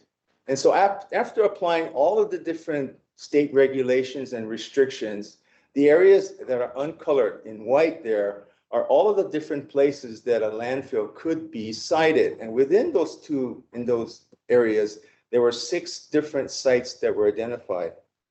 Taking one of them as an example, over on the leeward side, this particular site already has within an existing Board of Water Supply wells that could be affected by placement of a landfill in this particular area. And as everyone knows, that once you put in the material that's installed in that landfill stays there not for as long as it exists. Just because you stop operating doesn't mean that the material that's left there is actually dug up and removed. It continues to stay there into time. So landfills of themselves, they eventually leak. Rainwater that falls on that landfill in that area generates what is called a leachate. And EPA, US Geological Survey, and many other agencies have long recognized that landfills eventually leak, and those leachates eventually get into the environment. If you look at the Waimanalo Gulch landfill, it currently generates about 3.6 million gallons of leachate annually. And that's about almost 10,000 gallons per day. And if you think about placing a landfill in a higher rainfall area, the amount of leachate that could be generated can be much higher because of the higher rainfall. The leachates themselves have contaminants in them. This is a table from data that was collected from testing done at the ash that's currently disposed at the Waimanalo Gulch, and it looks at various different kinds of metals. And also it compares that to, in the second column, a groundwater monitoring well that was installed on that particular property. And in the last two columns, it compares it to existing Board of Water Supply potable water wells. Just a kind of note here, the table shows no data and ND. No data is really that. There was no information on it. There was no testing done. So we don't know how much, if any, of that particular contaminant is present. ND is where a testing was done and it was non-detected. So you can see there, like chloride values, for example, in the leachate ash, there's 22,000 parts per million or milligrams per liter. In the resulting groundwater, there was over 900 parts per million of chloride in the water, in that groundwater. And you compare that several orders of magnitude higher than what you find in our potable water wells. Continuing on in terms of other different kinds of heavy metals, copper, lead, mercury, other kinds of materials, you can see that the leachate ash has a substantial concentration of these heavy metals in the leachate that's available to the environment and has already affected the groundwater near Waimanalo Gulch. Compare that again to the values in our potable water wells, you see values that are several orders of magnitude higher than what we see in our drinking water wells. Continuing on, we have other kinds of heavy metals and organic chemicals such as toluene, methylphenols, other kinds of pesticides, dinosad. And you can see that the leachate does have these materials in them, and they are really available to the groundwater. And then finally, other types of, amines and phenols are also present in that leachate. We also took a look at something called polyfluorinated alkyl substances. This is an emerging contaminant that has been found in many drinking water supplies across the country. It comes from firefighting foams and other kinds of consumer products.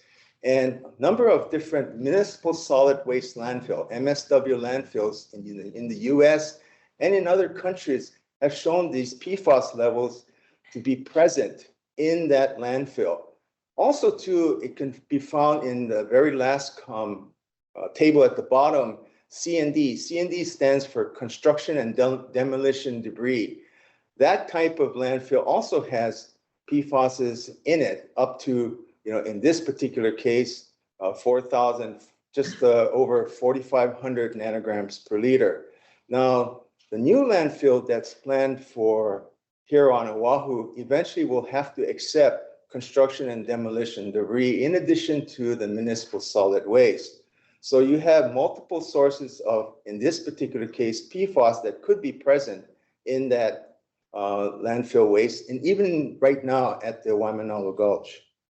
Continuing on, we compared the two different specific types of PFASs. One is PFOA, polyfluorinated octanoic acid, and the other one is polyfluorinated octane sulfonic acid.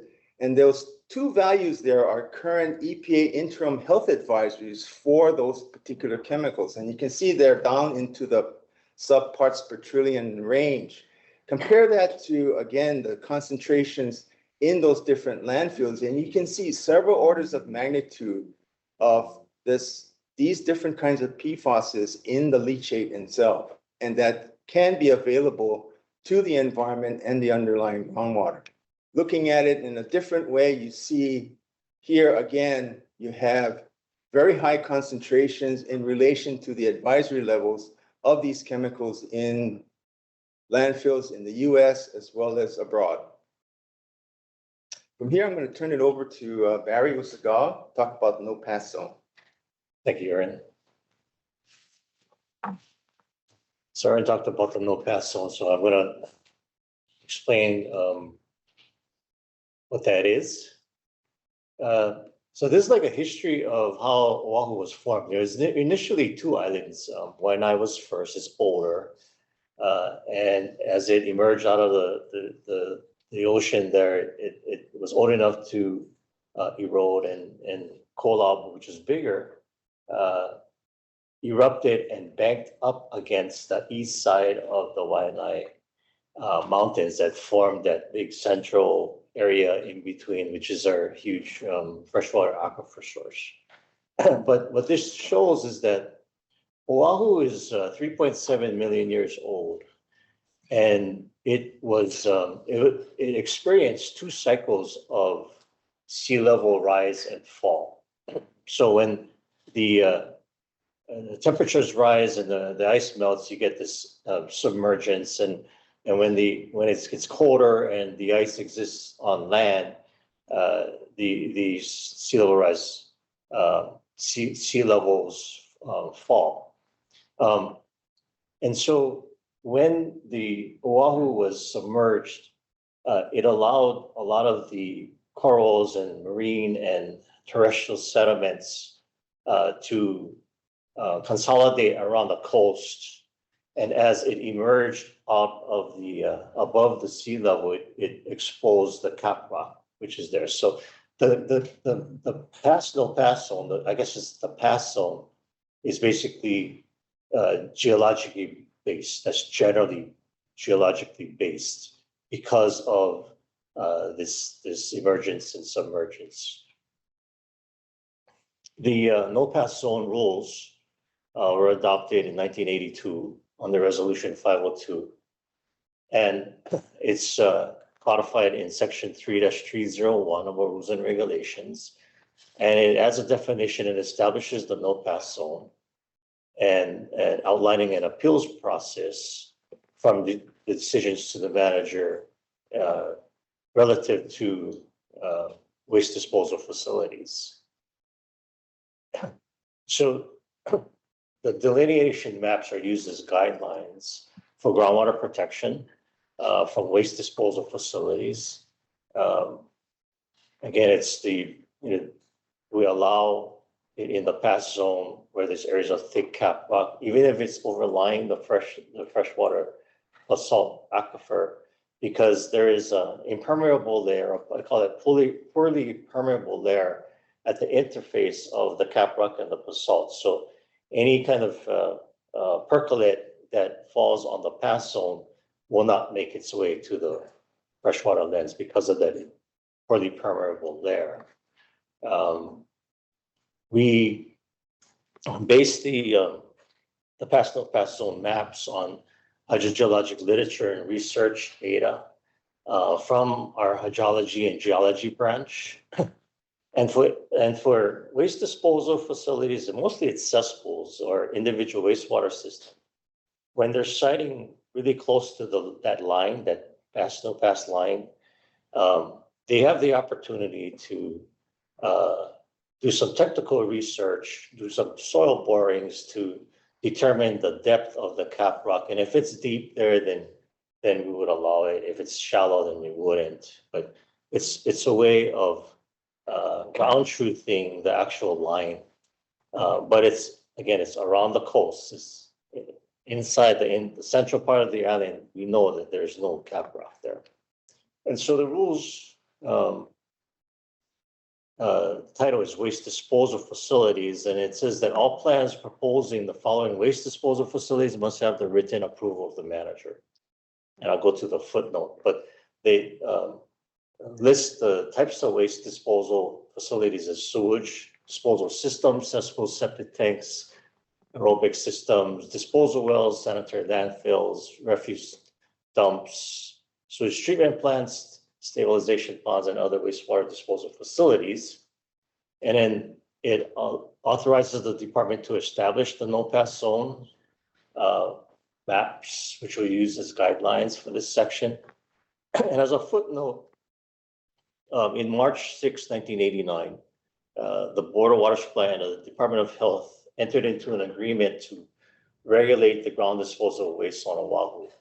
And what happened was that the state was adopting their wastewater rules in their administrative rules, 1162, and the underground injection control rules, 11-23. So now we, for individual wastewater systems, DOH, under this agreement, DOH will approve or disapprove waste disposal facilities with consideration of BWS's advice. So they inquire, particular parcels, and we give them, okay, so it's right next to our well, or it's far away from our well, or that kind of thing. When it's in the no-pass zone, and the Department of Health would require higher levels of treatment and or disapprove of the individual wastewater system. So we don't see all the plans. It goes to DOH, and then they inquire if they need our advice. And that was just for expedience and administrative ease, I guess, because we have a county and a state rule at the same time. It further says that the manager at his discretion may withhold his approval, and that approval could be it could be the applicant has an appeals process in writing, and if the manager's decision is maintained, which he was saying 30 days, that the applicant can then appeal the decision to the board, which then the board will have the power to affirm, modify, or reverse the decision of the manager so appeal within 30 days. This map is based on, is a 2004 effort from the Department of Health under their wellhead protection program. They conducted a source water assessment program that used groundwater models to provide more discrete wellhead protection areas within the no-pass zone. And they're called source water capture zone delineations, and they exist around around an up gradient of public drinking water wells, municipal, military, and private drinking water wells. And the SWAT report further identified what's called potential contaminated activities that were known in 2004. Right now, we're trying to update the PCAs in a source water assessment plan that we are currently doing. As you know, groundwater generally flows from Mauka to Makai, areas of high rainfall toward the coast. And so what you see in these shapes are two different colors. I'll call it blue and purple. They represent times of travel of a contaminant. If it were to infiltrate into the aquifer in these areas, it will then be drawn up and moved towards the sources. And then the blue would take 2 years, is basically designed for microbiological contamination because there's a die-off with lack of oxygen for some of these viruses and bacteria.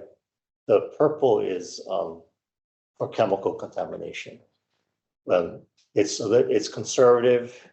It doesn't account for the travel time, the vertical travel time going into the aquifer. But once there, 10 years, 2 to 10 years to get into the source. And you'd ask, well, why 10 years? Why not 15 or 20?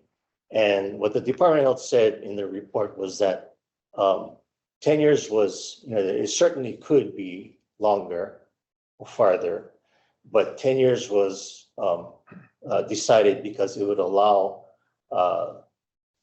mitigation or treatment processes once, if we were to get into the aquifer, we would have the time to do something about it. So that's basically what they said. So each one of these sources, if you look at where the 6 potential landfill sites are, maybe I can.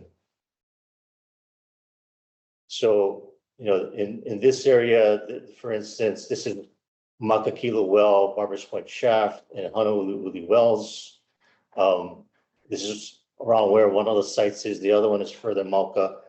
This space in between, again, this is in 2004. So Eva Shaft would take up that space there and go straight up. These others are the Kunia Wells.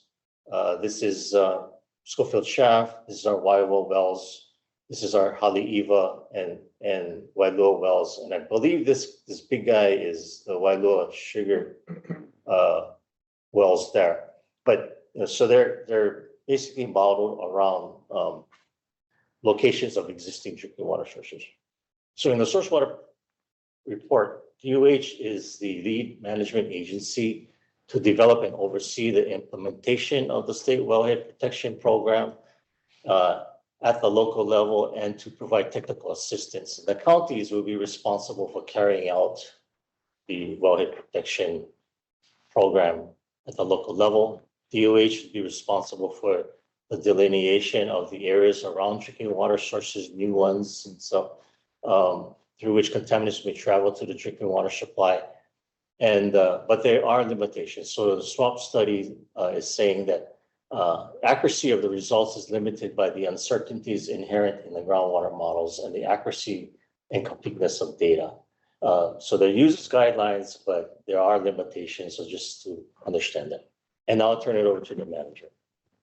Thank you. So just kind of to sum it up, thank you, Erwin and Barry, for sharing this background information on the issues and challenges related to landfills, especially large municipal landfills. And in addition, we've kind of heard that potentially construction and demolition debris or waste might be also stored at this future landfill.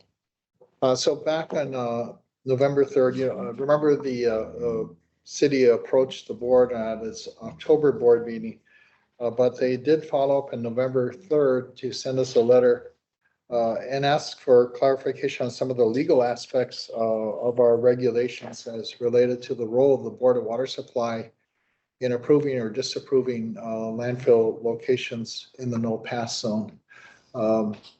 We did issue a response back to them in November 16th. We kind of explained the reasoning for our response, which was, in short, the bottom line turns out that I, as the manager, in my responsibilities as outlined in our administrative regulations, which have the force and effect of law, I cannot in good conscience approve any of the 6 sites that, as Erwin described in his map, showing the white areas of the island of Oahu as areas that are left for potential future landfill sites after you look at all the regulatory and legal restraints. They're all over our drinking water aquifer. So I could not approve of any of the 6 sites that they identified in their November 3rd letter. And I feel that, as I think Board Member Sproat has pointed out, our public trust responsibilities as spelled out by our state's constitution. Also, responsibilities laid clearly in our city charter. That we have a responsibility to protect the freshwater resources of Hawaii, especially of this island, because these are public trust resources. They belong to the people of Hawaii. And these resources need to be maintained and protected for future generations also for its beneficial use. And I look at a landfill similar to our experience really on the Red Hill fuel tank, Navy's fuel tanks, which right now, you know, are just a little shy of 80 years old. When they were first put in, I think the Navy had full knowledge that there was an underground drinking water aquifer there because they also, at the same time, developed Red Hill Shaft.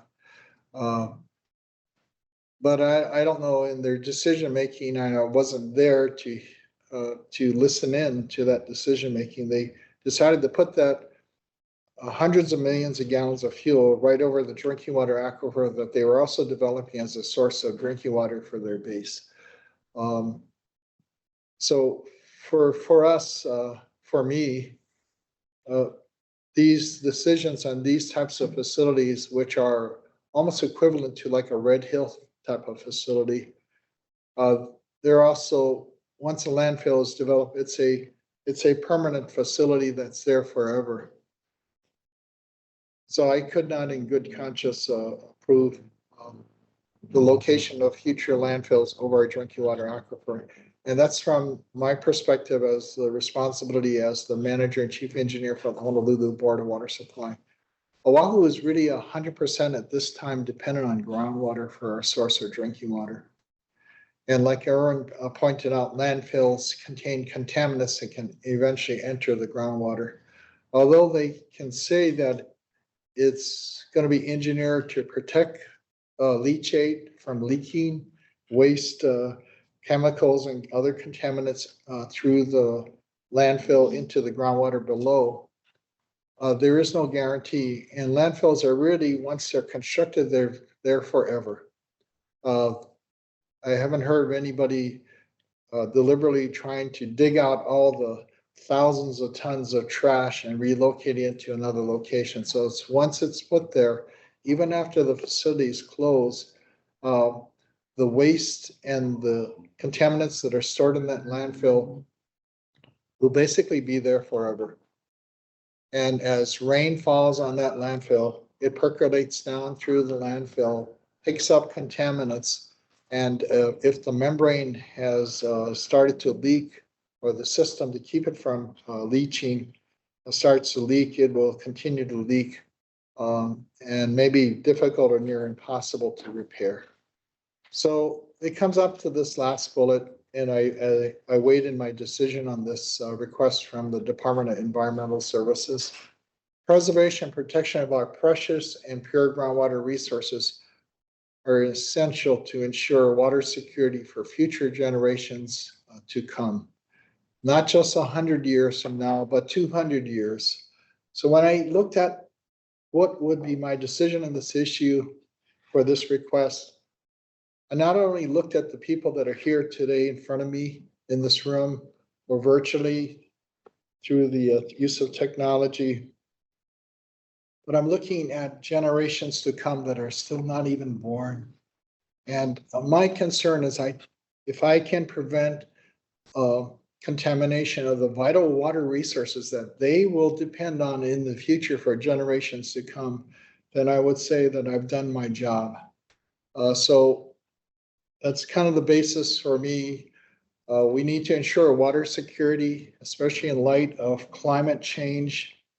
There is a lot of uncertainty right now, and our precious groundwater resources, as we've seen in the Red Hill experience, is vulnerable and fragile and can be threatened and damaged. So if we have the ability to make decisions that will not leave that legacy for future generations that are still unborn, then that's our job, that's our kuleana. So I issued a letter on November 16, basically on not approving any of the 6 proposed sites which are over in the no path zone and over our drinking water resources. And one might say that we don't have a well in some of those locations yet, but I can't say that in the future there might be the need to develop the water resources for the community 100 years from now or beyond. And there are not only BWS uses of the water, there are private uses of that water too, that water resources that may depend on those water resources. So my response to the Department of Environmental Services was, and this is kind of a long-winded wrap up, but to not approve any of the 6 sites over our drinking water resources in the no pass zone. So I'm available for any questions from the board. Members, any questions? Comments? Oh, before we proceed, is member Kaneshiro still participating? Yes, he's in the boardroom, Chair. Did you, member Kaneshiro, did you have a disclosure you wanted to Yeah, make? yeah, Chair. Chair, I'm going to recuse myself from this matter due to any potential conflict of interest and to avoid any appearance of conflict. Thank you. Thank you. Please let the, Madam Secretary, please let the record so reflect. Okay, members, any questions, comments?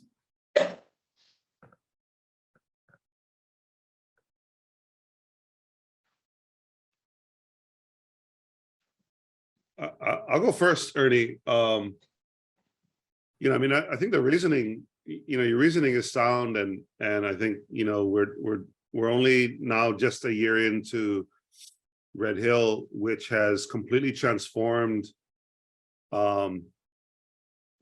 how it is that many people are viewing how precious the water is. You couple that with what we're seeing across the US in terms of climate change and drought, and you know, I think you're spot on. I guess, you know, maybe this isn't our question to ask and answer, but if we have 6 sites that the city is saying, okay, these are the viable sites based on that rubric of all the different things that they looked at, and we're saying, okay, well, this is above the no pass line, these 6 sites are not good. My question is just like, okay, well, where do we go from here? And you know, where's the compromise to figure this out? So we've given the letter to the Department of Environmental Services, and like I think a map that was pointed out earlier, can you bring up the map showing the Caprock and the square miles of Oahu? Yeah, sorry, can I interrupt? Just because, so members, I don't know if you, I think it was in the presentation, but keep in mind, under the rules, and Corp Council, you guys can chime in if you want, but under the rules, the city or the Department of, you know, DES can request reconsideration from manager. First, the manager. Right, and then after that, they can appeal to the board. So it's a little, honestly, it's a little awkward for me because it's, we may have to take this up ourselves as a body on appeal. So anyway, just keep that in mind. I just wanted to make sure all the members knew that. I don't think they were privy to some of the discussions on that. So anyway, please proceed. Yeah, and thank you, Chair. Just if we could show the map of Oahu, showing the no pass zone and the Caprock, actually the one showing the Caprock. In the meantime, you know, just these rules and regulations actually came up in the 1970s and were updated with the no pass zone in the 1980s. So I'm in the boardroom here at Veritania Street and looking at the wall of the board chairs that were in positions chairing the Board of Water Supply during those times. And I just want to acknowledge them for their foresight, even going back to the 1970s and 1980s.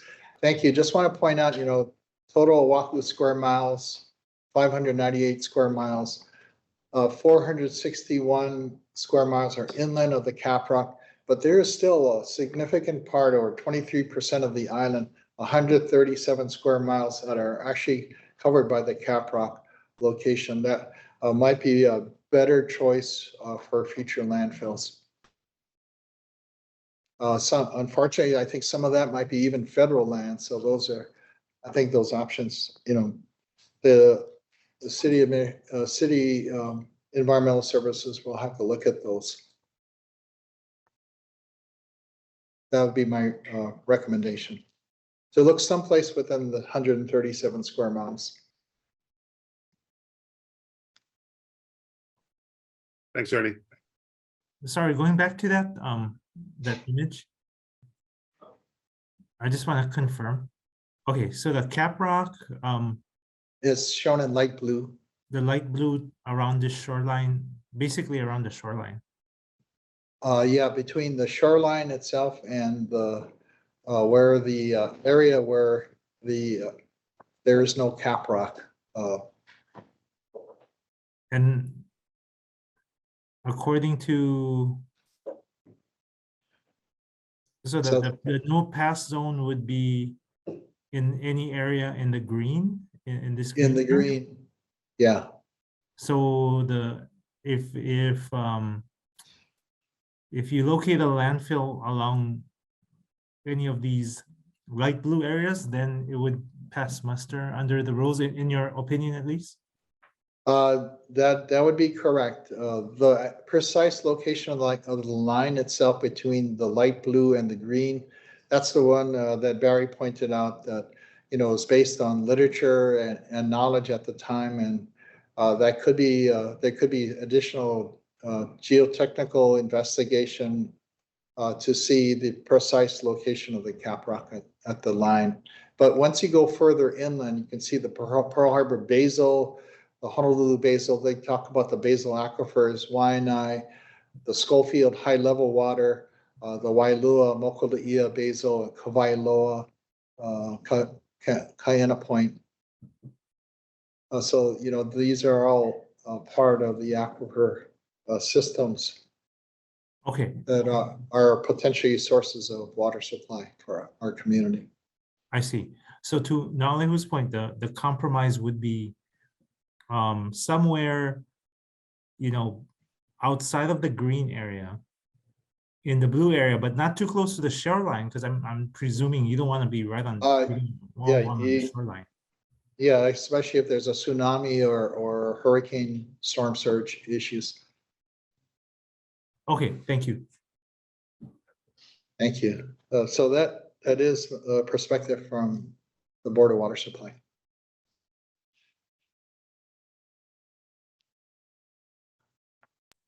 Anyone else have any questions or comments? Vice Chair Sproul? Mahalo, Chair. I really want to mahalo Erwin, Barry, and Ernie for your very comprehensive presentation this evening. And I really want to applaud your willingness to make a decision based on the science and the law, kind of irrespective of politics. And you did the same thing with Red Hill. And honestly, you took a lot of heat for it for about 8 years or something like that, for taking a position advocating for the resources. But frankly, you were right. And it took a lot of people a lot of time to catch up. And I hope in this instance, people will be more deferential to your folks' significant expertise in this area. A lot of people talk about the public trust, but very few actually use it to undergird their decisions. And I really want to emphasize here for folks that, as you mentioned, Ernie, right, we have a constitutional public trust here in Hawaii. So what you're talking about is a constitutional and a fiduciary duty that all of us as board members and that you as a chief engineer hold as a sacred trust, right? That our via freshwater resources are held not for us, but for present and future generations. And so because of that, we're held to a higher standard. And we have a legal obligation to make decisions not based on the financial bottom line, but based on what law and justice require. And so thank you for doing that. And I want to emphasize that for anyone that may have questions or that would like a brush up on what the constitutional public trust with respect to water requires and what the specific obligations are both for decision makers and for applicants who are seeking to use those resources for their private commercial gain, that Kahuliau is hosting a Native Hawaiian law training on this one is online and it's held in 2 parts on December 5th and December 12th. And so I'll follow up with the rest of the board members in case any of you folks are interested in attending. So really, I just wanted to mahalo you folks for your presentation and for your decision. Thank you. Thank you, Chair. And if there are no more questions, just have a seat. Thank you. Okay, if any more questions? No?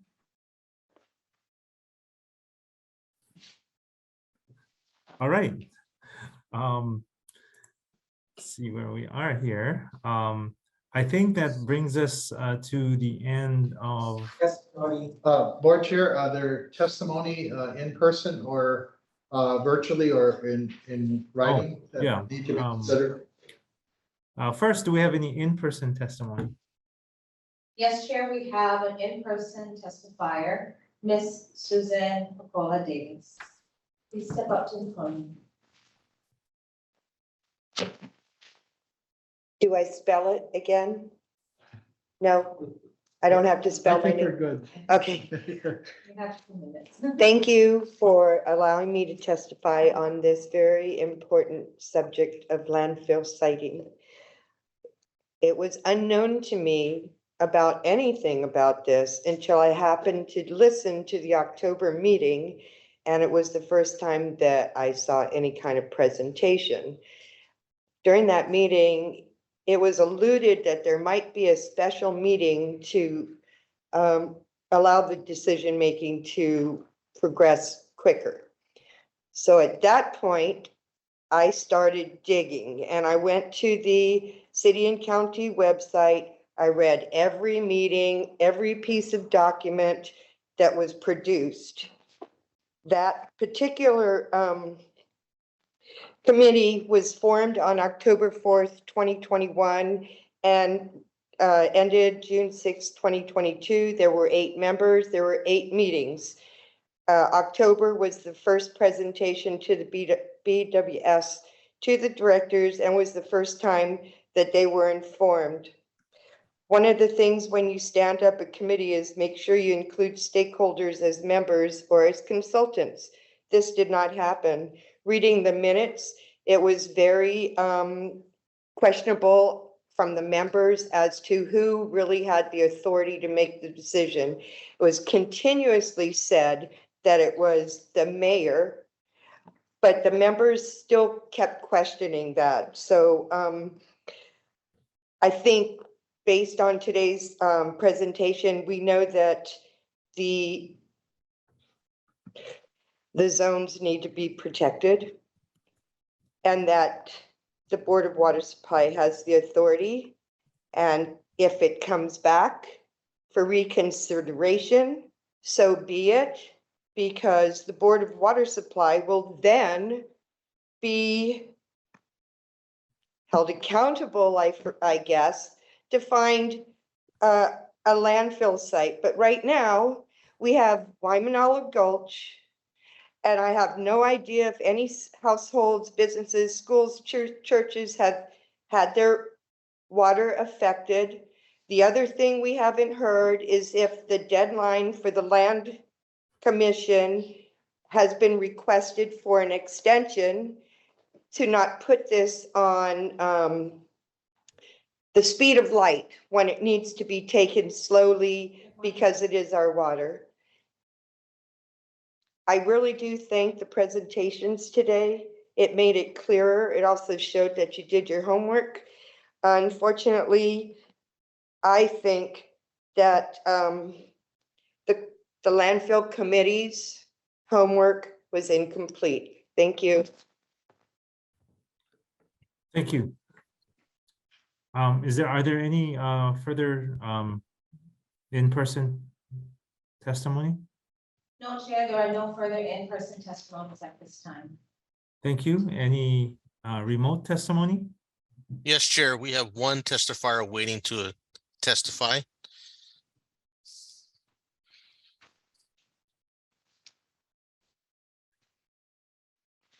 Ms. Chun, please turn on your camera and remain on mute until you are recognized by the board chair.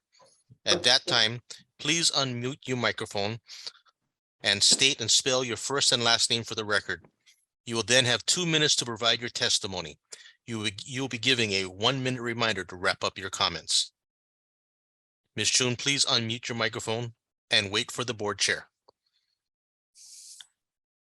Go ahead, Ms. James. Can you hear me? Loud and clear. Right, thank you. Thank you for all your work and your participation. I wanted to just very briefly say and thank Ernie Lau again for his integrity and his steadfastness in doing his job. And I also realize that all of you are appointed by mayors. But may I also say that mayors come and go, but the decisions that you make will affect generations to no end. And again, we are a small island of only about 598 square miles, and we have finite resources. And so we must really change our paradigm shift that carrying capacity is important and long-term sustainability is important. And also the city needs to get its act together in the sense that the left hand and the right hand and the left hand must know what it's doing, because with the recent Oahu general plan, there is a new urban corridor from Wailea, Kahala to Kapolei per city. And so there's a lot of new intense high density development, but we must again look at the carrying capacity. I agree with what Ernie Lau has said, and also what board member Kapua Spro has said, that this is a bigger issue. This is bigger than who we are. We will not be here forever, but let us just remember that we have a responsibility and we have a kuleana to always remember that we are a very small island and we are human beings. We are not going to be artificial intelligence robots. We will always need clean water, clean air, clean soil, clean environment in order to survive. And I hope that this will not become a politicized issue. There should not be any abuse of power or trying to go around a loophole or trying who is more smart in trying to figure, the legal way out. Just, I stand behind Ernie Lau, and I know that many of us do. So may we make decisions with integrity and with steadfastness and with courage for the future generations so that they will bless us rather than curse us. Thank you very much. Thank you, Ms. James. Thank you.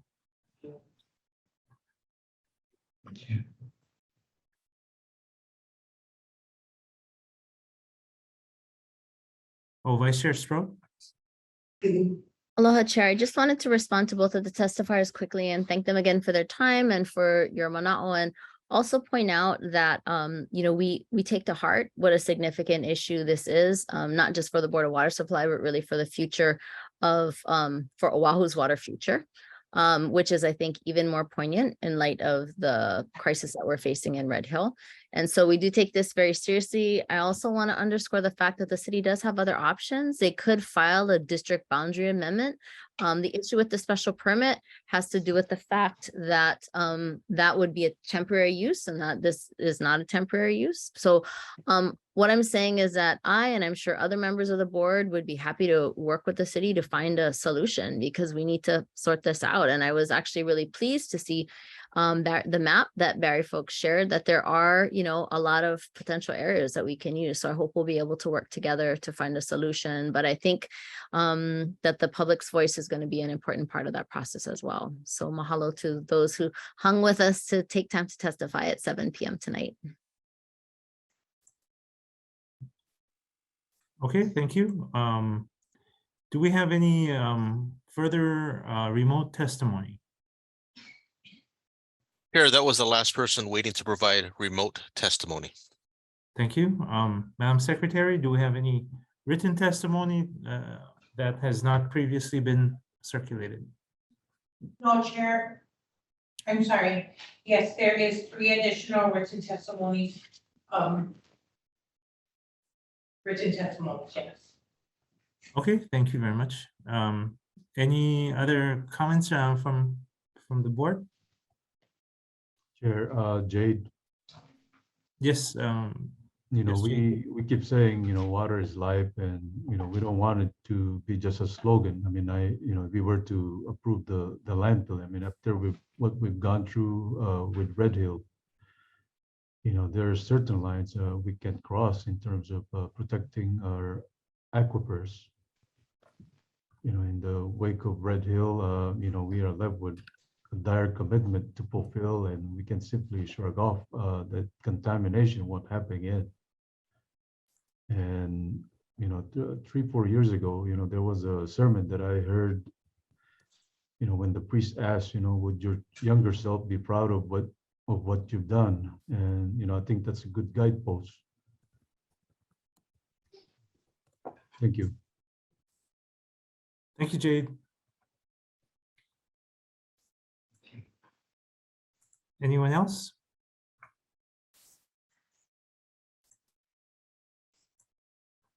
Okay, I am going to close the time for testimony.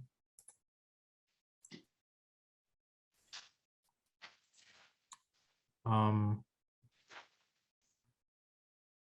then one last call. Any other comments? Hearing none, this brings us to the end of the regular agenda. And we do have items on the executive session agenda. May I have a motion to recess the regular meeting? So moved. Second. Okay, all those in favor say aye. Aye. Aye. Aye. Any opposed? Okay, the motion passes with none in opposition. Executive session attendees, please wait as you are moved into a breakout room. This is different than what we've done in the past where you've had a new link. You just have to remain on and you'll be moved into a breakout room. Other participants, you'll be waiting in the lobby while quote unquote lobby while executive session is going on. The boardroom doors will now be closed for the executive session. Motion to adjourn? So moved. Move. Second. I think moved by Nalehu, second by Jade, I think. All those in favor say aye. Aye. Aye. All those opposed say nay. All right, everybody. Motion passes. We stand adjourned. Thank you very much for your guys' time and staying late.